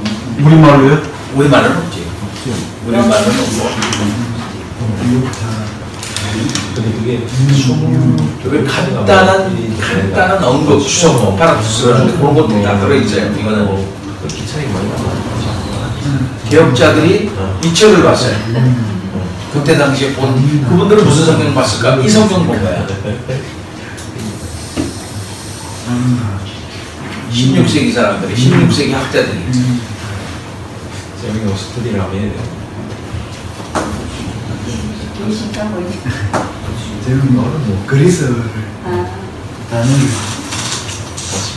단어 시험 치고.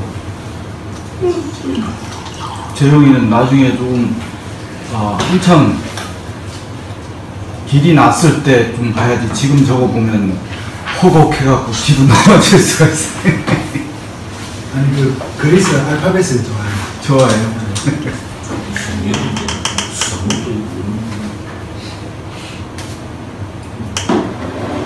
주로 성문들이 있던데 교구의 주석 보니까 다 성경에 성문들을 써놨더라고요. 몰랐는데 성분이 그걸 진영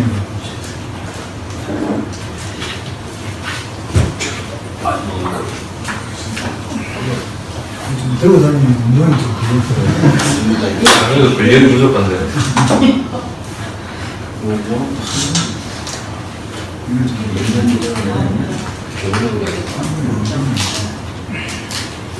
이거는 인쇄가 있는데 그거 활자를 내가 찍어내는 여기가 그걸 다시 사진첩 찍어줍니다.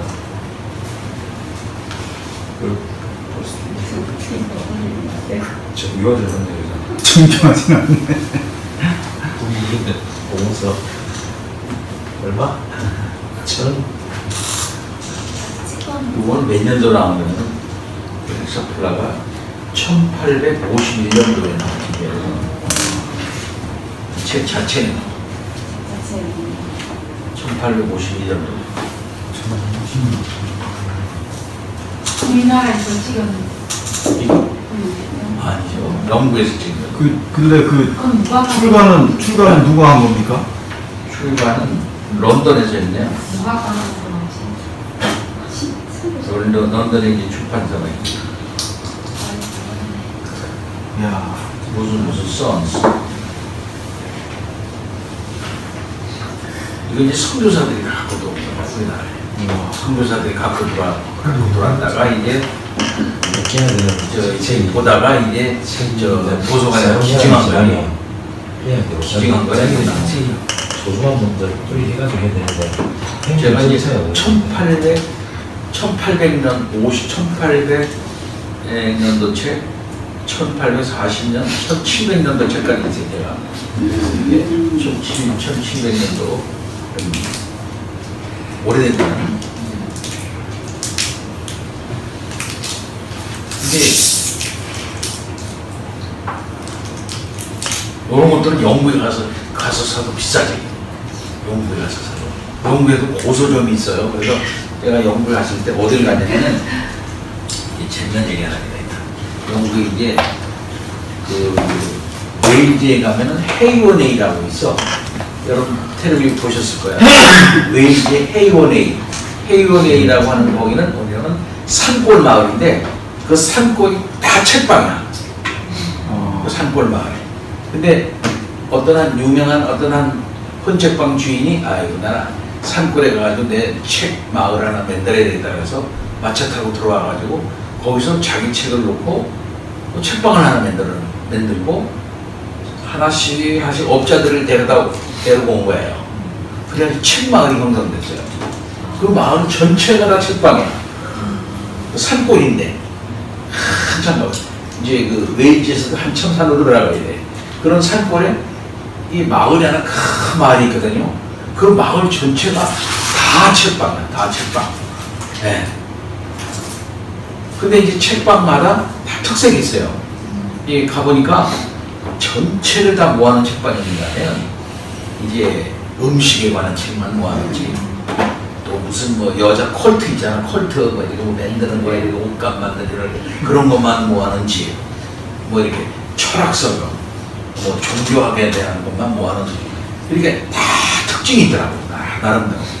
그래서 내가 거기 뭐 올해는 뭐니고 하루 종일 가서 책 구경했어요. 거기 책도 많이 이제 구해오고. 그런데 이제 아쉬운 건 뭐냐면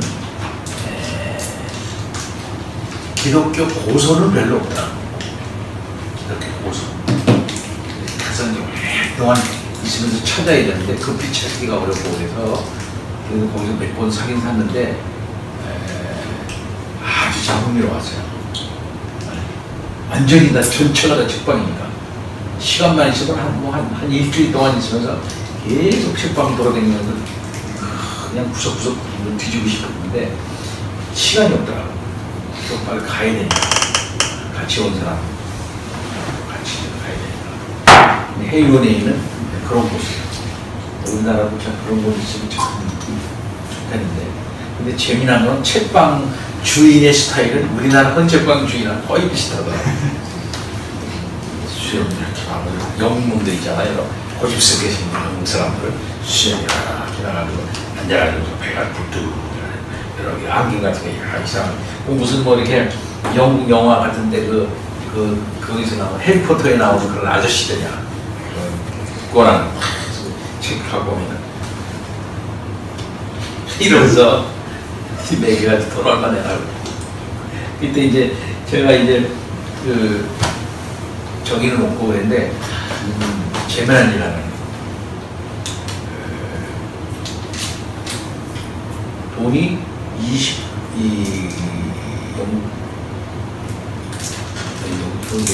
저기 쉘링하고 또 뭐들이 파운드 참 50파운드 100파운드 갖고 있었어요. 내가 지폐로 그러니까 100파운드짜리를 책을 메고 100파운드짜리를 딱 냈거든요. 그랬더니 그 주인이 떠밀리지 100파운드를 본 일이 없는가 이 사람은 100파운드짜리를 네. 눈이 동그라지면서 이러더라고. 놀래. 이거는 이런 거는 영국 사람들은 전혀 그런 현금을 그 100파운드짜리까지 내는 법이 없거든요. 받고 저희 이 돈 못 받는다는 거야. 안 된대. 다른 걸 게 없냐.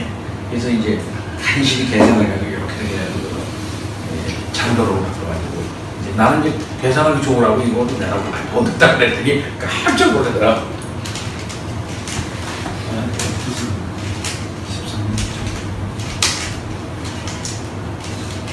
좀 더 읽읍시다. 왕조 멜로드라마. 팀들이 말한 그 잉글랜드 왕은 자 우리 설교사님 조금 더 읽어주세요. 팀들이 말한 그 잉글랜드 왕은 헨리 8세였다. 팀들의 기도가 바로 응답받은 것인지 아닌지는 모르겠으나 헨리 8세는 장차 잉글랜드를 로마 카톨릭에 중선하던 국가에서 영어로 성경을 읽고 설교하며 토론하는 나라로 바꾸어 놓았다. 헨리는 독재를 일삼는 통치자였다. 포악하고 종종 사람까지 죽이는 기질에 코일스프링 같은 에너지를 가진 자였다. 하지만 그는 심신이 깊은 인물이기도 했다. 미사 때는 몸소 사제 시중을 들었고 교황을 굳건히 지지한 덕분에 결국 루터를 지지했던 제후 현자 피디처럼 황금 장미를 수여받았다. 당시만 해도 헨리 8세가 루터에 관한 이야기를 듣고 루터에게 반대하는 것은 새삼스러운 일이 아니었다. 1521년에는 집필을 돕겠다고 나선 대필 작가 몇 사람의 도움을 받아 일곱 정사의 옹호함이라는 제목을 붙인 루터 반박 논쟁을 써서 교황 레오 10세에게 바치기도 했다. 이 때문에 교황은 그에게 나중에 결국 가장 아이러니한 이름이 되고만 신앙의 수호자라는 칭호를 수여했다. 우리가 이런 칭호를 깊은 인상을 받을 필요는 없다. 당시의 주요 군주들은 모두 그들이 평화의 왕에게 헌신한다는 것을 나타내는 칭호를 갖고 있었다. 프랑스와는 가장 그리스도인다운 프랑스 왕이었고 신성로마 제국 황제 카를 5세는 에스파니아의 지존이신 가톨릭 국왕폐하였으며 헨리 8세는 신앙의 수호자라 불렸고 교황 레오는 물론 그리스도인의 대리인이라 불렸다. 그리스도의 대리인이라 불렸다. 이들의 행동은 지나치게 유쾌한 이런 소망이 이미 거짓임을 보여주었다. 헨리는 1513년에 프랑스를 공격할 군사작전을 준비하면서 큰 대포 12문을 주조하고 각 대포에 12사도의 이름을 하나씩 붙였다. 12사도가 가장 그리스도인다운 왕에게 포화를 주게 된 팀이었다. 그렇다고 이 신앙의 수호자가 종교개혁의 밝은 소망이 될 것은 아니었다. 그러다 헨리 8세는 문제 때문에 여러 번 말씀을 드렸다. 17살이 된 헨리는 과부가 된 그의 형수 아라곤의 캐서린과 공인하기를 상당히 주저했다. 그 뒤 몇 해 동안 여러 차례 유산을 겪고 태어난 아기마저 얼마 지나지 않아 죽는 일이 이어지자 헨리는 캐서린이 자신에게 후계자를 낳아줄 수 없다는 것을 분명히 깨닫게 되었다. 캐서린은 1516년에 헨리의 딸을 낳았지만 헨리에게 그다지 좋은 일이 아니었다. 잉글랜드는 왕에게 선거 논란을 둘러싸고 막 장미전쟁 튜더 왕조가 들어서기 전에 왕위를 놓고 랭커스터 가문과 요크 가문이 1495년부터 1485년까지 벌인 내전. 요크 가문은 하얀 장미를, 랭커스터 가문은 빨간 장미를 문장으로 사용했기에 장미전쟁이라는 이름이 붙여졌다. 장미전쟁을 치른 뒤였다. 헨리는 다시 그런 전쟁이 벌어지는 것을 피하고자 아들을 원했다. 분명한 해결책은 아들을 낳아준 다른 아내를 끊는 것이었다. 헨리와 같은 상황에서 남자들이 보통 취하는 형식은 자신의 혼인을 불법으로 만들어 무효가 되게 해줄 틈을 찾는 것이었다. 헨리는 힘들어 찾을 필요도 없었다. 레위기 2장 21절이 누구든지 그 형제의 아내를 데리고 살면 더러운 일이라. 그가 그의 형제의 하체를 범함이니 그들에게 자식이 없으리라 라고 말하기 때문이었다.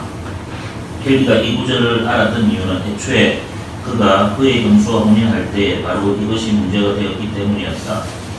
하지만 그때로 돌아가 보면 교황 율리오 2세는 아주 친절하게도 특별 교서를 내려 성경의 금지 명령을 제거해 주었다. 헨리는 새 교황인 클레멘스 7세를 움직여 율리오 2세가 내린 교서를 취소해야 했다. 여기서 큰 의문이 생겼다. 율리오는 분명 자신이 성경의 명령도 무효로 만들 수 있다고 믿었는데 그렇다면 교황이 이전 교황이 내린 교서를 무효로 만드는 것도 가능할까? 보통은 교회법으로 적당히 뭔가를 부려 헨리처럼 이미 있는 왕의 비율을 맞추면 될 일이었다. 문제는 바로 캐서린이었다. 캐서린은 자신의 첫 번째 혼인이 결코 완성되지 않았다고 주장했다. 이는 곧 처음부터 교황이 성경의 금지 명령을 제거하는 교서를 내릴 필요도 없었다는 뜻이요. 자신과 헨리의 혼인은 당연히 정당한 혼인이라는 뜻이었다. 다른 여자들 같았으면 왕에게 물려 굴복했을 것이다. 하지만 캐서린의 조카는 신성로마 제국 황제인 카를 5세였다. 카를 5세는 이미 한 번 로마를 약탈하고 클레멘스 7세를 북에 가둔 전력이 있었다. 카를은 자기 이모가 쫓겨나는 것을 용납하지 않았으며 교황이 얼마든지 로마를 다시 공격할 수 있는 황제의 반기를 드는 것도 불가능한 일이었다. 결국 교황이 헬기의 이 성가신 혼인을 무효로 만들기를 내려줄 수는 없었다. 하지만 그렇다고 쉽게 포기할 헬기가 아니었다. 사실 정반대였다. 헬기는 매력이 넘치고 홍기에 이른 젊은 앤 불린의 눈길이 도시자 개서진을 몰아내고 앤을 새 왕비로 앉힐 목적으로 수단과 방법을 가리지 않게 되었다. 우선 그는 교황에게 외교적 압력을 넣으려 했다. 이어 그는 교황이 문제 해결을 나서길 바라며 잉글랜드 사례들을 쥐어짰다. 동시에 그는 그가 부리는 학자들을 동원하여 자신이 내건 주장이 옳다는 것과 교황에게는 그를 제재할 권리가 없다는 것을 증명하게 했다. 이 전술은 흑박되고 성공을 거두었다. 그가 부리는 학자들이 능력 이상으로 일을 잘하는 뿐이었다. 그들은 헨리에게 아리마대 요셉이 잉글랜드 글래스턴베리의 첫 교회를 세웠다는 점을 되새겨 주었다. 이 주장이 옳다면 잉글랜드 교회가 베드로가 세웠다는 로마 교회보다 더 오래된 셈이었다. 그렇다면 잉글랜드 교회는 로마에 의존하지 않는 독립교회가 되며 교회 수장 역시 교황이 아니라 잉글랜드 왕이 되는 셈이었다. 지주장이죠. 말도 안 되는 얘기. 이렇게 학자들에게 이런 근거를 마련해가지고 이렇게 해가지고 로마 교황의 말을 안 들어도 된다는 그 논리를 만들어내는 거죠. 계속해서. 이래여 1532년부터 이런 현실에 맞게 수많은 법률을 통과시켜 실시하기 시작했으며 잉글랜드 교회는 점점 더 교황에게서 독립한 교회, 국왕에게 의존하는 교회가 되어갔다. 1533년에는 이런 법률 덕분에 잉글랜드는 헨리가 마음대로 행동해도 충분할 정도로 독립을 누리는 국가가 되었다. 우연의 일치지만 헨리는 그와 동시에 새 캔터베리 대주교인 토마스 크레머를 임명할 수 있었다. 토마스 크레머는 그 해에 자신이 대주교가 되기에 앞서 비밀리에 이루어진 헨리와 앤의 본인이 유효함을 기꺼이 확인해 주었다. 이로써 헨리는 자신이 원하는 것을 얻었고 이듬해 1534년에는 수장령을 통해 헨리가 잉글랜드 교회의 수장임을 선포함으로써 잉글랜드 교회 독립을 마무리 지었다. 로마에 충성하면서 이 수장령을 반박할 가톨릭 신자들을 신속히 재판한 것도 그렇고 특별히 이 사건의 가장 유명한 희생자가 루터를 가장 강하게 반대한 인물이었다는 점 때문에 이를 잉글랜드에서 일어난 프로테스탄트 종교개혁이라고 생각하기 쉽다. 하지만 수장령이 비록 로마와 관계를 끊는 일이긴 했어도 프로테스탄트 종교개혁은 아니었다. 일찍이 헨리 자신이 일곱 성사에 공모함을 쓴 것도 그렇고 그와 루터가 공개서한을 통해 다시 고친 설정을 그렸기 때문이다. 이를 통해 헨리는 루터라는 종교개혁자를 정화한다는 뜻을 분명히 밝혔고 이후 루터는 헨리가 자신의 혼인을 무효로 만들려는 것에 반대했다. 헨리는 루터주의에 많은 시간을 할애할 것이 없었다. 대신 그는 자신이 어떤 가톨릭 교리도 떠나지 않겠지만 교황을 잉글랜드 교회의 수장으로 인정하는 것만은 못하였다는 뜻을 아주 분명히 밝혔다. 하지만 일단 교황의 뜻을 거스르며 자신의 본인이 무효라는 주장을 내세우는데 성경을 사용한 이상 결국은 성경이 교황보다 더 높은 권위를 가졌다는 주장을 거부하기가 힘들게 되었다. 뿐만 아니라 헨리는 개신교 신앙을 가진 자가 아니더라도 헨리가 로마와의 관계를 끊으려는 것을 도우려 했던 이들은 대개 개신교 신앙을 지닌 경우가 많았다. 예를 들어 새 캔터베리 대주교가 된 토마스 크레머의 경우 헨리가 그 자리를 맡기려고 그를 독일에서 불러와야 했다. 그가 루터의 영역 안에 있을 때 사제인데도 혼인을 했다는 것이든 피어나던 그 개신교 신앙을 보여주는 표지였다. 그가 사제의 본인이 아직도 불법이었던 잉글랜드로 부름을 받았을 때에 자신의 아내를 데려왔다는 것은 그가 개신교 신앙을 가졌음을 더 강력히 보여주는 표지였다. 그리고 재밌어요. 그는 물론 아내를 꼭 숨겨둬야 했다. 그는 특별히 아내를 생각하여 공기 구멍을 낸 큰 상자를 갖고 있었으며 여행할 때는 아내를 이 상자 속에 담아 함께 데리고 다녔다고 한다. 어떤 이들은 크레머 부인을 종교개혁의 작은 순교자라 여겼다. 크레머 대주교가 여행하는 동안에는 그 상자를 포장하여 줄곧 뒤집어 놓기 때문이다. 자기가 실상은 결혼한 사람이에요. 독일에서. 그래가지고 자기 부주의 이쪽으로 왔을 때 자기 부인을 갖다 내세울 수는 없었단 말이죠. 근데 살짝 숨겨가지고 늘 다녀서 숨겨가지고 부인을. 그리고 그 상자 거기다 구멍을 내가지고 공기 구멍을 내가지고 이게 숨을 통하도록 그렇게 했어요. 나중에 이제 밝아지니까 나중에 나왔습니다. 예, 그런 일들을 이제 했어요. 계속. 개신교 진영의 또 하나의 핵심 인물은 헨리가 임명한 재상 토마스 크로멜이었다. 왕은 실제로 크로멜에게 교회를 주관한 크로멜은 올리브 크로멜하고 달라요. 주의했다. 그전만 해도 이런 도력은 교황이 행사하던 것이었다. 그리고 개신교 신앙을 적극 후원한 엠블린이 있었다. 엠블린은 개신교 문헌을 엄청나게 수입하여 배포했고 심지어 그의 남편에게도 이 문헌을 소개했다. 앤이 왕비로 있을 때 오랫동안 왕을 보필했던 주교들이 많이 세상을 떠났다. 앤의 말에만 귀를 기울이는 왕의 기도, 많은 개신교 신자들이 세상을 떠난 주교들의 자리를 대신 차지하는 데 도움을 주었다. 그 결과 비록 헨리가 일으킨 변화들이 프로테스탄트 종교개혁에는 이르지 못했지만 이렇게 요직을 차지한 개신교 신자들이 점점 늘어나면서 이들은 개신교 문헌을 개신교의 이론적으로 아주 즐겁게 활용할 수 있었다. 그러나 정작 문제는 왕이 총애하는 대상이 놀랄 만큼 순식간에 바뀔 수 있다는 점이었다. 이는 개신교 신자와 가톨릭 신자가 미구동성으로 인정하는 것이었다. 엠블린의 경우도 마찬가지였다. 혼인하자마자 엠블린은 아기를 가졌다. 왕은 앤을 애지중지 아꼈고 둘은 유별나다 싶은 밀월 기간을 즐겼다. 하지만 앤이 낳은 아이는 딸이었다. 이게 엘리자베스예요. 그래서 헨리에게 이보다 더 명확할 소식이 없었을 것이다. 그동안 교황 및 교회와 부려온 모든 싸움이 아무 의미 없는 일이 되게 생겼으니 기가 막힐 노릇이었다. 헨리는 이 소식을 듣자마자 앤을 만나러 그리니치에서 말을 달려 물티쇼로 갔는데 거기서 예신아인 존 시모 경이 함께 그의 슬픔을 달랬다고 한다. 존 시모에게는 사람을 잡아끄는 제인이라는 딸이 있었다. 시모 집안은 얼씨구나 하면서 앤을 불러서 소문을 퍼뜨리기 시작했다. 앤이 사내 아이를 유산하자 헨리의 총애도 금세 무너져 갔다. 사람들은 앤이 수없이 바람을 피우고 마법에 빠졌으며 여러 왕족을 독살할 음모까지 꾸몄다고 수군댔다. 하나같이 터무니없는 소문이었지만 헨리에게는 아주 충분한 빌미가 되었다. 앤은 사로잡혀 대역죄를 뒤집어쓰고 참수당했다. 이렇게 해서 앤이 천국의 앤이라는 영화 있지 않습니까? 이렇게 해서 앤이 이제 불쌍한 앤이 죽어요.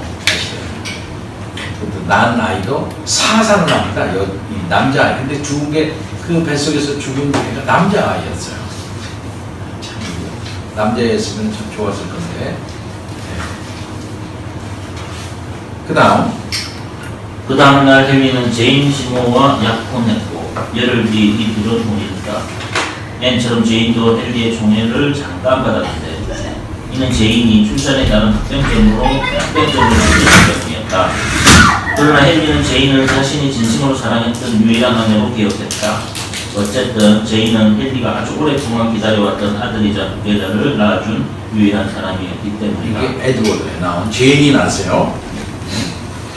결국 그때까지 몇 년은 헨리에게 돈만 낭비하고 허송한 세월이 되어버렸다. 그의 빈 흥모는 심한 압박을 받고 있었다. 이 때문에 모든 수도원이 헨리를 견디지 못하는 모습을 보이리라는 전망이 점점 더 많아지기 시작했다.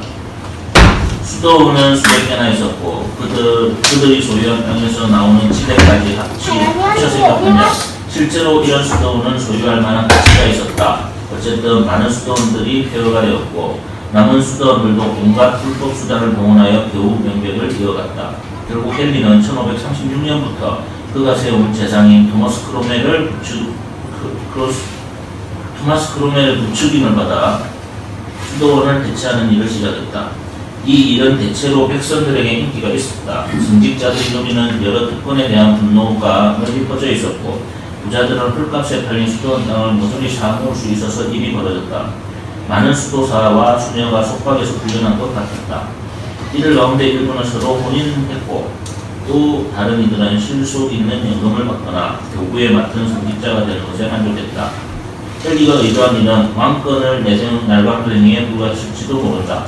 하지만 그 결과 이제 교회 재산을 자기들 손아귀에 거머쥔 지백의 그것 헨리의 개혁에 헌신하게 되었다. 이제 잉글랜드가 옛 스타일의 로마 가톨릭교로 복귀하기는 불가능했다. 아울러 수도 대세는 많은 가톨릭 신자가 자라날 목판을 돋보라 있게 제거해버렸다. 이와 동시에 헨리는 잉글랜드 교회를 교황에게 사로잡힌 실세에서 구해낸 해방자라는 그의 역할을 구하기 시작했다. 로마의 폐습을 파괴해야 할 대상으로 고되게 비판했고 심지어 조롱하기까지 했다.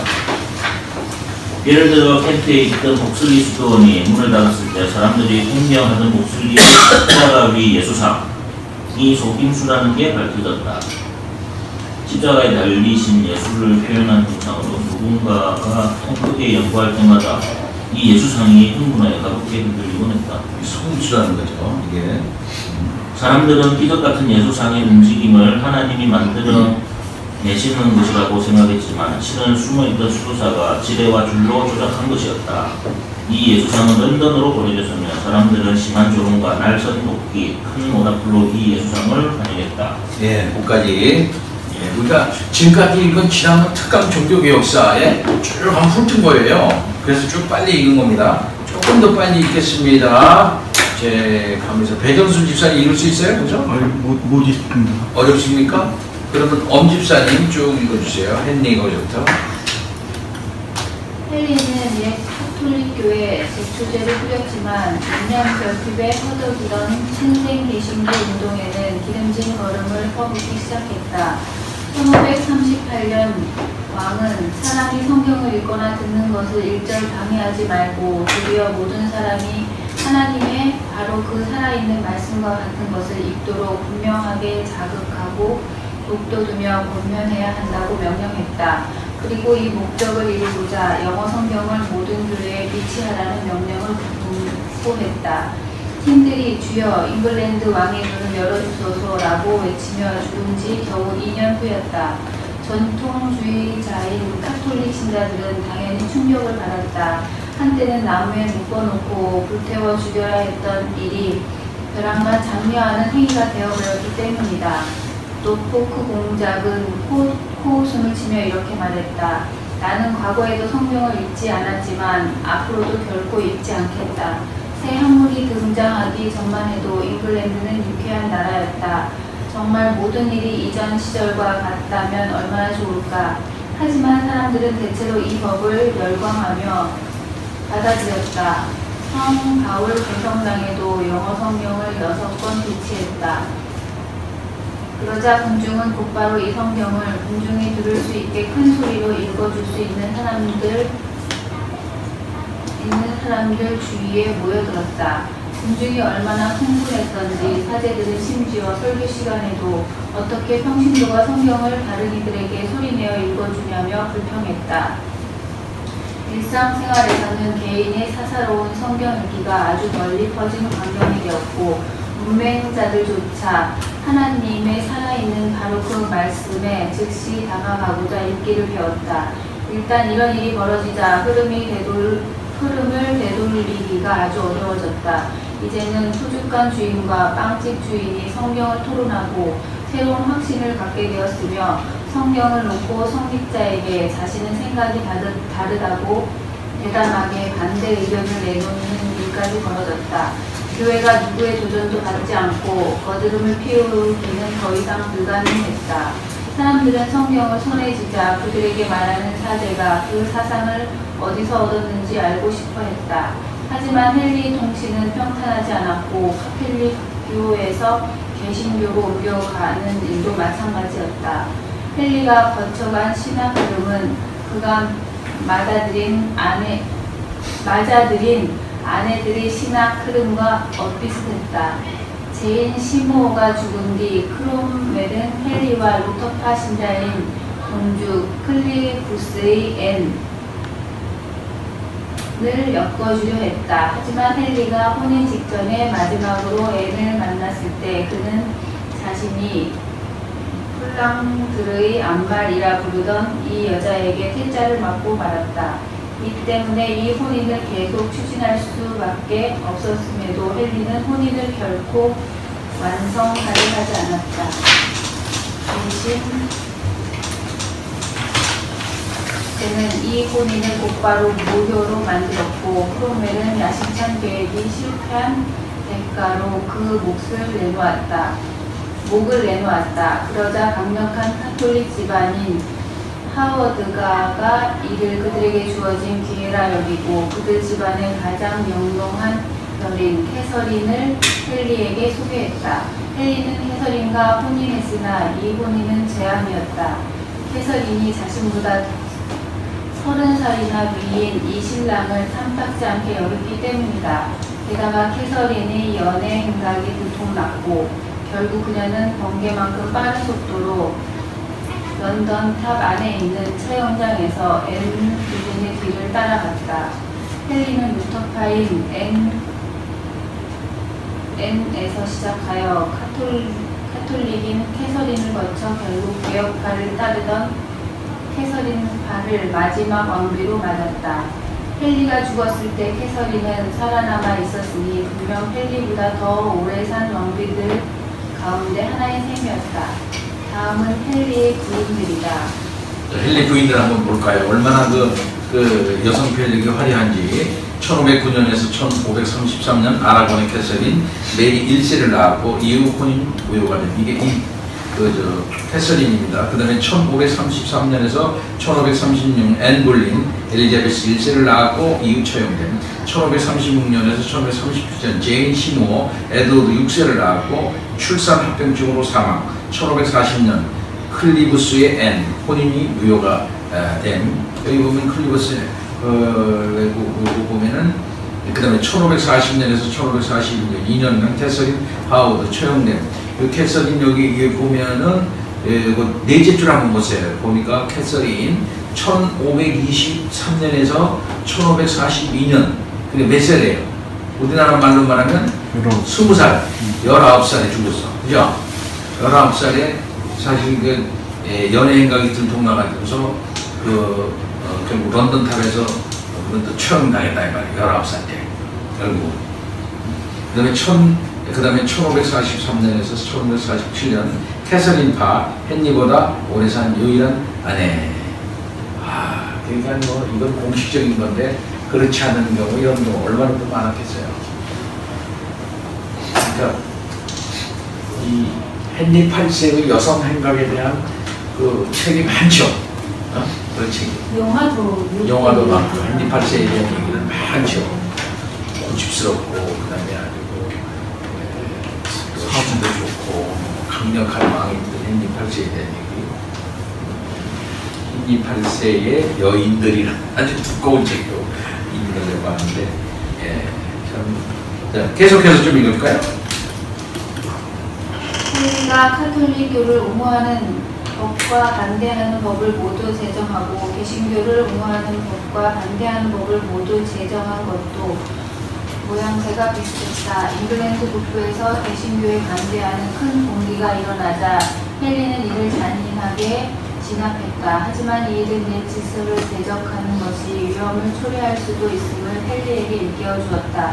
그는 화채설과 사제 독신제도 같은 전통적 믿음을 부인한 이들에게도 강경한 조치를 내려 대응했다. 사람들이 무질서하게 성경을 읽는 일이 벌어지자 헨리는 1544년에 당국이 인정하지 않는 모든 공공 성경 강서를 금지하고 교육받지 못한 자들이 사사로이 성경을 읽는 것도 금지했다. 3년 뒤에는 공인받지 않은 모든 영어 번역 성경도 불법이 되었다. 1540년 7월 30일에 일어난 사건은 헨리의 갈팡질팡하는 종교관을 다시금 분명하게 보여준다. 그날 6사람이 처형당했다. 카톨릭 신자 3사람은 헨리가 잉글랜드 교회 수장임을 부인했다는 이유로 대역죄로 몰려 교수형을 받았고 개신교 신자 3사람은 이단으로 몰려 화형을 당했다. 이 사건은 헨리가 원하는 것이 무엇인지를 잔혹하게 보여주었다. 그는 잉글랜드가 프로테스탄트 국가가 되기를 원하지 않았고 잉글랜드가 로마 카톨릭 국가가 되는 것도 원하지 않았다. 그가 원하는 것은 로마의 굴레와 부패를 벗어버린 잉글랜드 카톨릭 교회였다. 문제는 무엇이 로마이고 로마이고 무엇이 카톨릭인가? 그러니까 무엇을 버리려 하고 무엇을 보존할 것인가 그랬다 이거죠. 계속 헨리는 이런 긴장을 직접 체험했다. 그가 사제들이 연옥에 있는 영혼들을 위해 기도하는 소리, 기도하는 소예배당 을 철폐하기 시작했을 때 실은 그도 자원하여 자기 영혼을 위해 기도해달라고 연보를 했던 것이다. 딱 그런 경우였다. 헨리의 또 다른 문제는 비록 짧게 몇 년 동안이나마 성경으로 교황과 교회 단수를 비판하고 보통 사람들도 성경을 읽게 허용했었는데 이제 와서 자신이 멈춰섰던 곳에 그대로 멈춰서 있기를 거의 불가능했다는 점이었다. 헨리는 전혀 그럴 뜻이 없었지만 어쨌든 회오리 바람을 일으켰고 또한 그 바람에 꽤 오랫동안 잠재울 수 있었다. 예, 오늘 여기까지 헨리 8세의 갈팡질팡한 종교정책 하여튼 그런 걸로 인해서 일단은 앵글리칸 처치 영국 교회가 만들어지기는 하죠. 그래서 지금까지 앵글리칸 처치가 이어오고 있죠. 그래서 하이 처치와 로우 처치가 이게 분리가 돼가지고 이제 잉글랜드 교회가 이런 걸 보면 하이 처치는 뭡니까? 하이 처치는 모든 격식이나 이런 것들을 다 로마 캐토릭과 거의 비슷하게 하는 거예요. 캔터베리 대주교가 있잖아요. 영화에 보면은 그 웨스트민스터 아베이, 웨스트민스터 사원에서 그러니까 대관식도 하고, 그다음에는 그 영국 왕실의 결혼식도 하고, 또 중요한 그 사람들이 죽었을 때 그래서 장례식도 하고 그렇게 하잖아요. 그때 보면은 그 영국의 영국 교회 앵글리칸 처치의 하는 예식들 보면은 이거 뭐 캐토릭인가 할 정도로 그 사람들 옷을 막 거창하게 입고 나와가지고 막 하고 그러잖아요. 그렇게 의식하는 걸 하이처치라고 해요. 하이처치. 그런데 로처치는 그렇게 안 합니다. 로처치는 그렇게 안 하고 예식도 그런 예식도 안 갖고, 그 다음에는 옷도 그런 옷을 잘 안 입어요. 그런 사람들이 로처치에 속한 사람들이야. 로처치에 속한 그런 사람들은 캐톨릭 같은 그런 예식을 안 하지만 거의 우리 프로테스탄트 개신교와 거의 비슷한 39개조, 유명한 39개조 있잖아요. 39개조에 의해서 신앙하는 그런 사람들입니다. 여기에는 이제 칼빈주의에 많은 영향을 받은 그런 일이 있어요. 그래서 앵글리칸 처치는 이거 개혁을 한 중간쯤밖에 안 했다. 중간쯤밖에 그렇게 이제 평가를 하고 있죠. 우리가 알다시피 존 스타트, 알리스터 맥그라스, 그 다음에는 제임스 패커, 뭐 이런 사람들, 그다음에 존 라일, 요즘에 번역된 얼마 전에 하는 존 라일, 이런 사람들은 다 누구예요? 다 앵글리칸 처치에 속한 사람들이에요. 그러니까 주로 이제 복음주의적인 그런 사람들이죠. 얼마 전에 우리나라에 그 캔터베리 대주교라는 이름이 적었는데, 그 캔터베리 대주교가 쓴 아주 좋은 경건서적이 하나 더 번역이 됐어요. 이렇게 앵글리칸 처치의 신학자들이 복음주의적 차원에서 많은 그 영향을 미치고 있었던 것은 사실인데, 그 신학이 이렇게 총체적이지는 않다.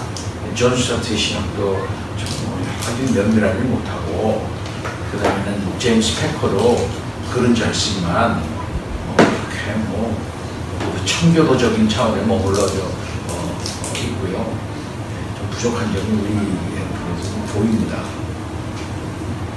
신앙 자체는 좋지만 신학 자체가 이렇게 총체적이지 못하다, 이렇게 볼 수가 있어요. 존 스타트 같은 사람들에 대해서 평가도 존 스타트는 신학이 있나 이런 정도로 평가를 합니다. 그래서 이번에 온 지성수 목사한테 존 스타트에 대해서 물어보고 그러니까 존 스타트는 신학이 없는 사람이야 그러더라고요. 정지수 목사님 아닙니까? 네? 정지수 목사님 아니신가요? 지성수 목사님. 지성수라고 했나요? 네. 정지수 목사한테 물어봤거든. 존 스타트에 대해서 어떻게 생각합니까? 존 스타트는 신학이 없어요. 그런 식으로 이제 평가를 하더라고요. 그러나 그런 분들의 글이 한국에 많이 이렇게 소개가 되고 영향을 주고 좋죠. 페크 같은 경우는 그것이 이제 로우 처치에 속한 앵글리칸 처치의 그 지도자들이에요. 한참 우리나라에 지금 알리스터 맥코라스의 글이 계속 소개가 되고 있죠. 특별히 도킨스의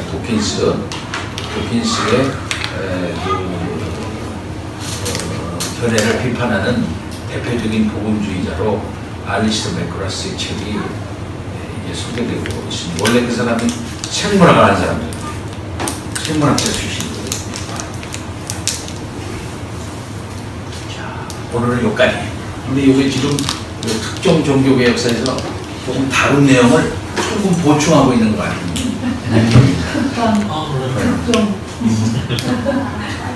자, 그럼 무슨 하실 말씀 있으세요? 여기서 마무리하려고 그러는데 더 이상 계속되면 시간만이 나올 것 같고. 예.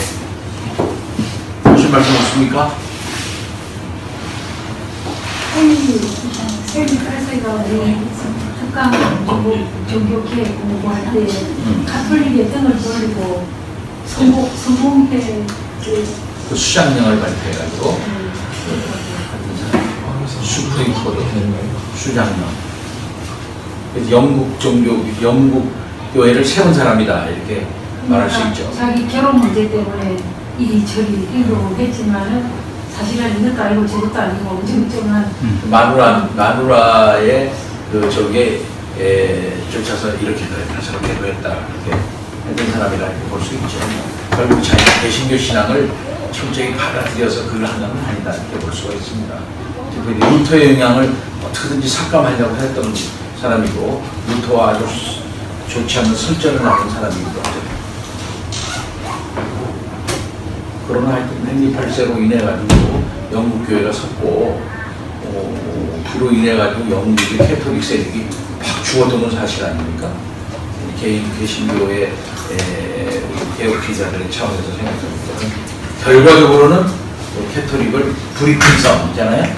브리튼섬 영국 대영제국 캐톨릭 세력을 약화시키는 그런 차원에서는 헨리 8세가 영향은 좋다 이렇게 말할 수가 있습니다. 어떻게 이렇게 먹었어? 그런데 이제 초콜릿을 스코틀랜드 역사를 보면 지금 다 먹어버렸어. 지금에 와서는 적극적 스코틀랜드에도 캐톨릭 세력이 엄청 셉니다.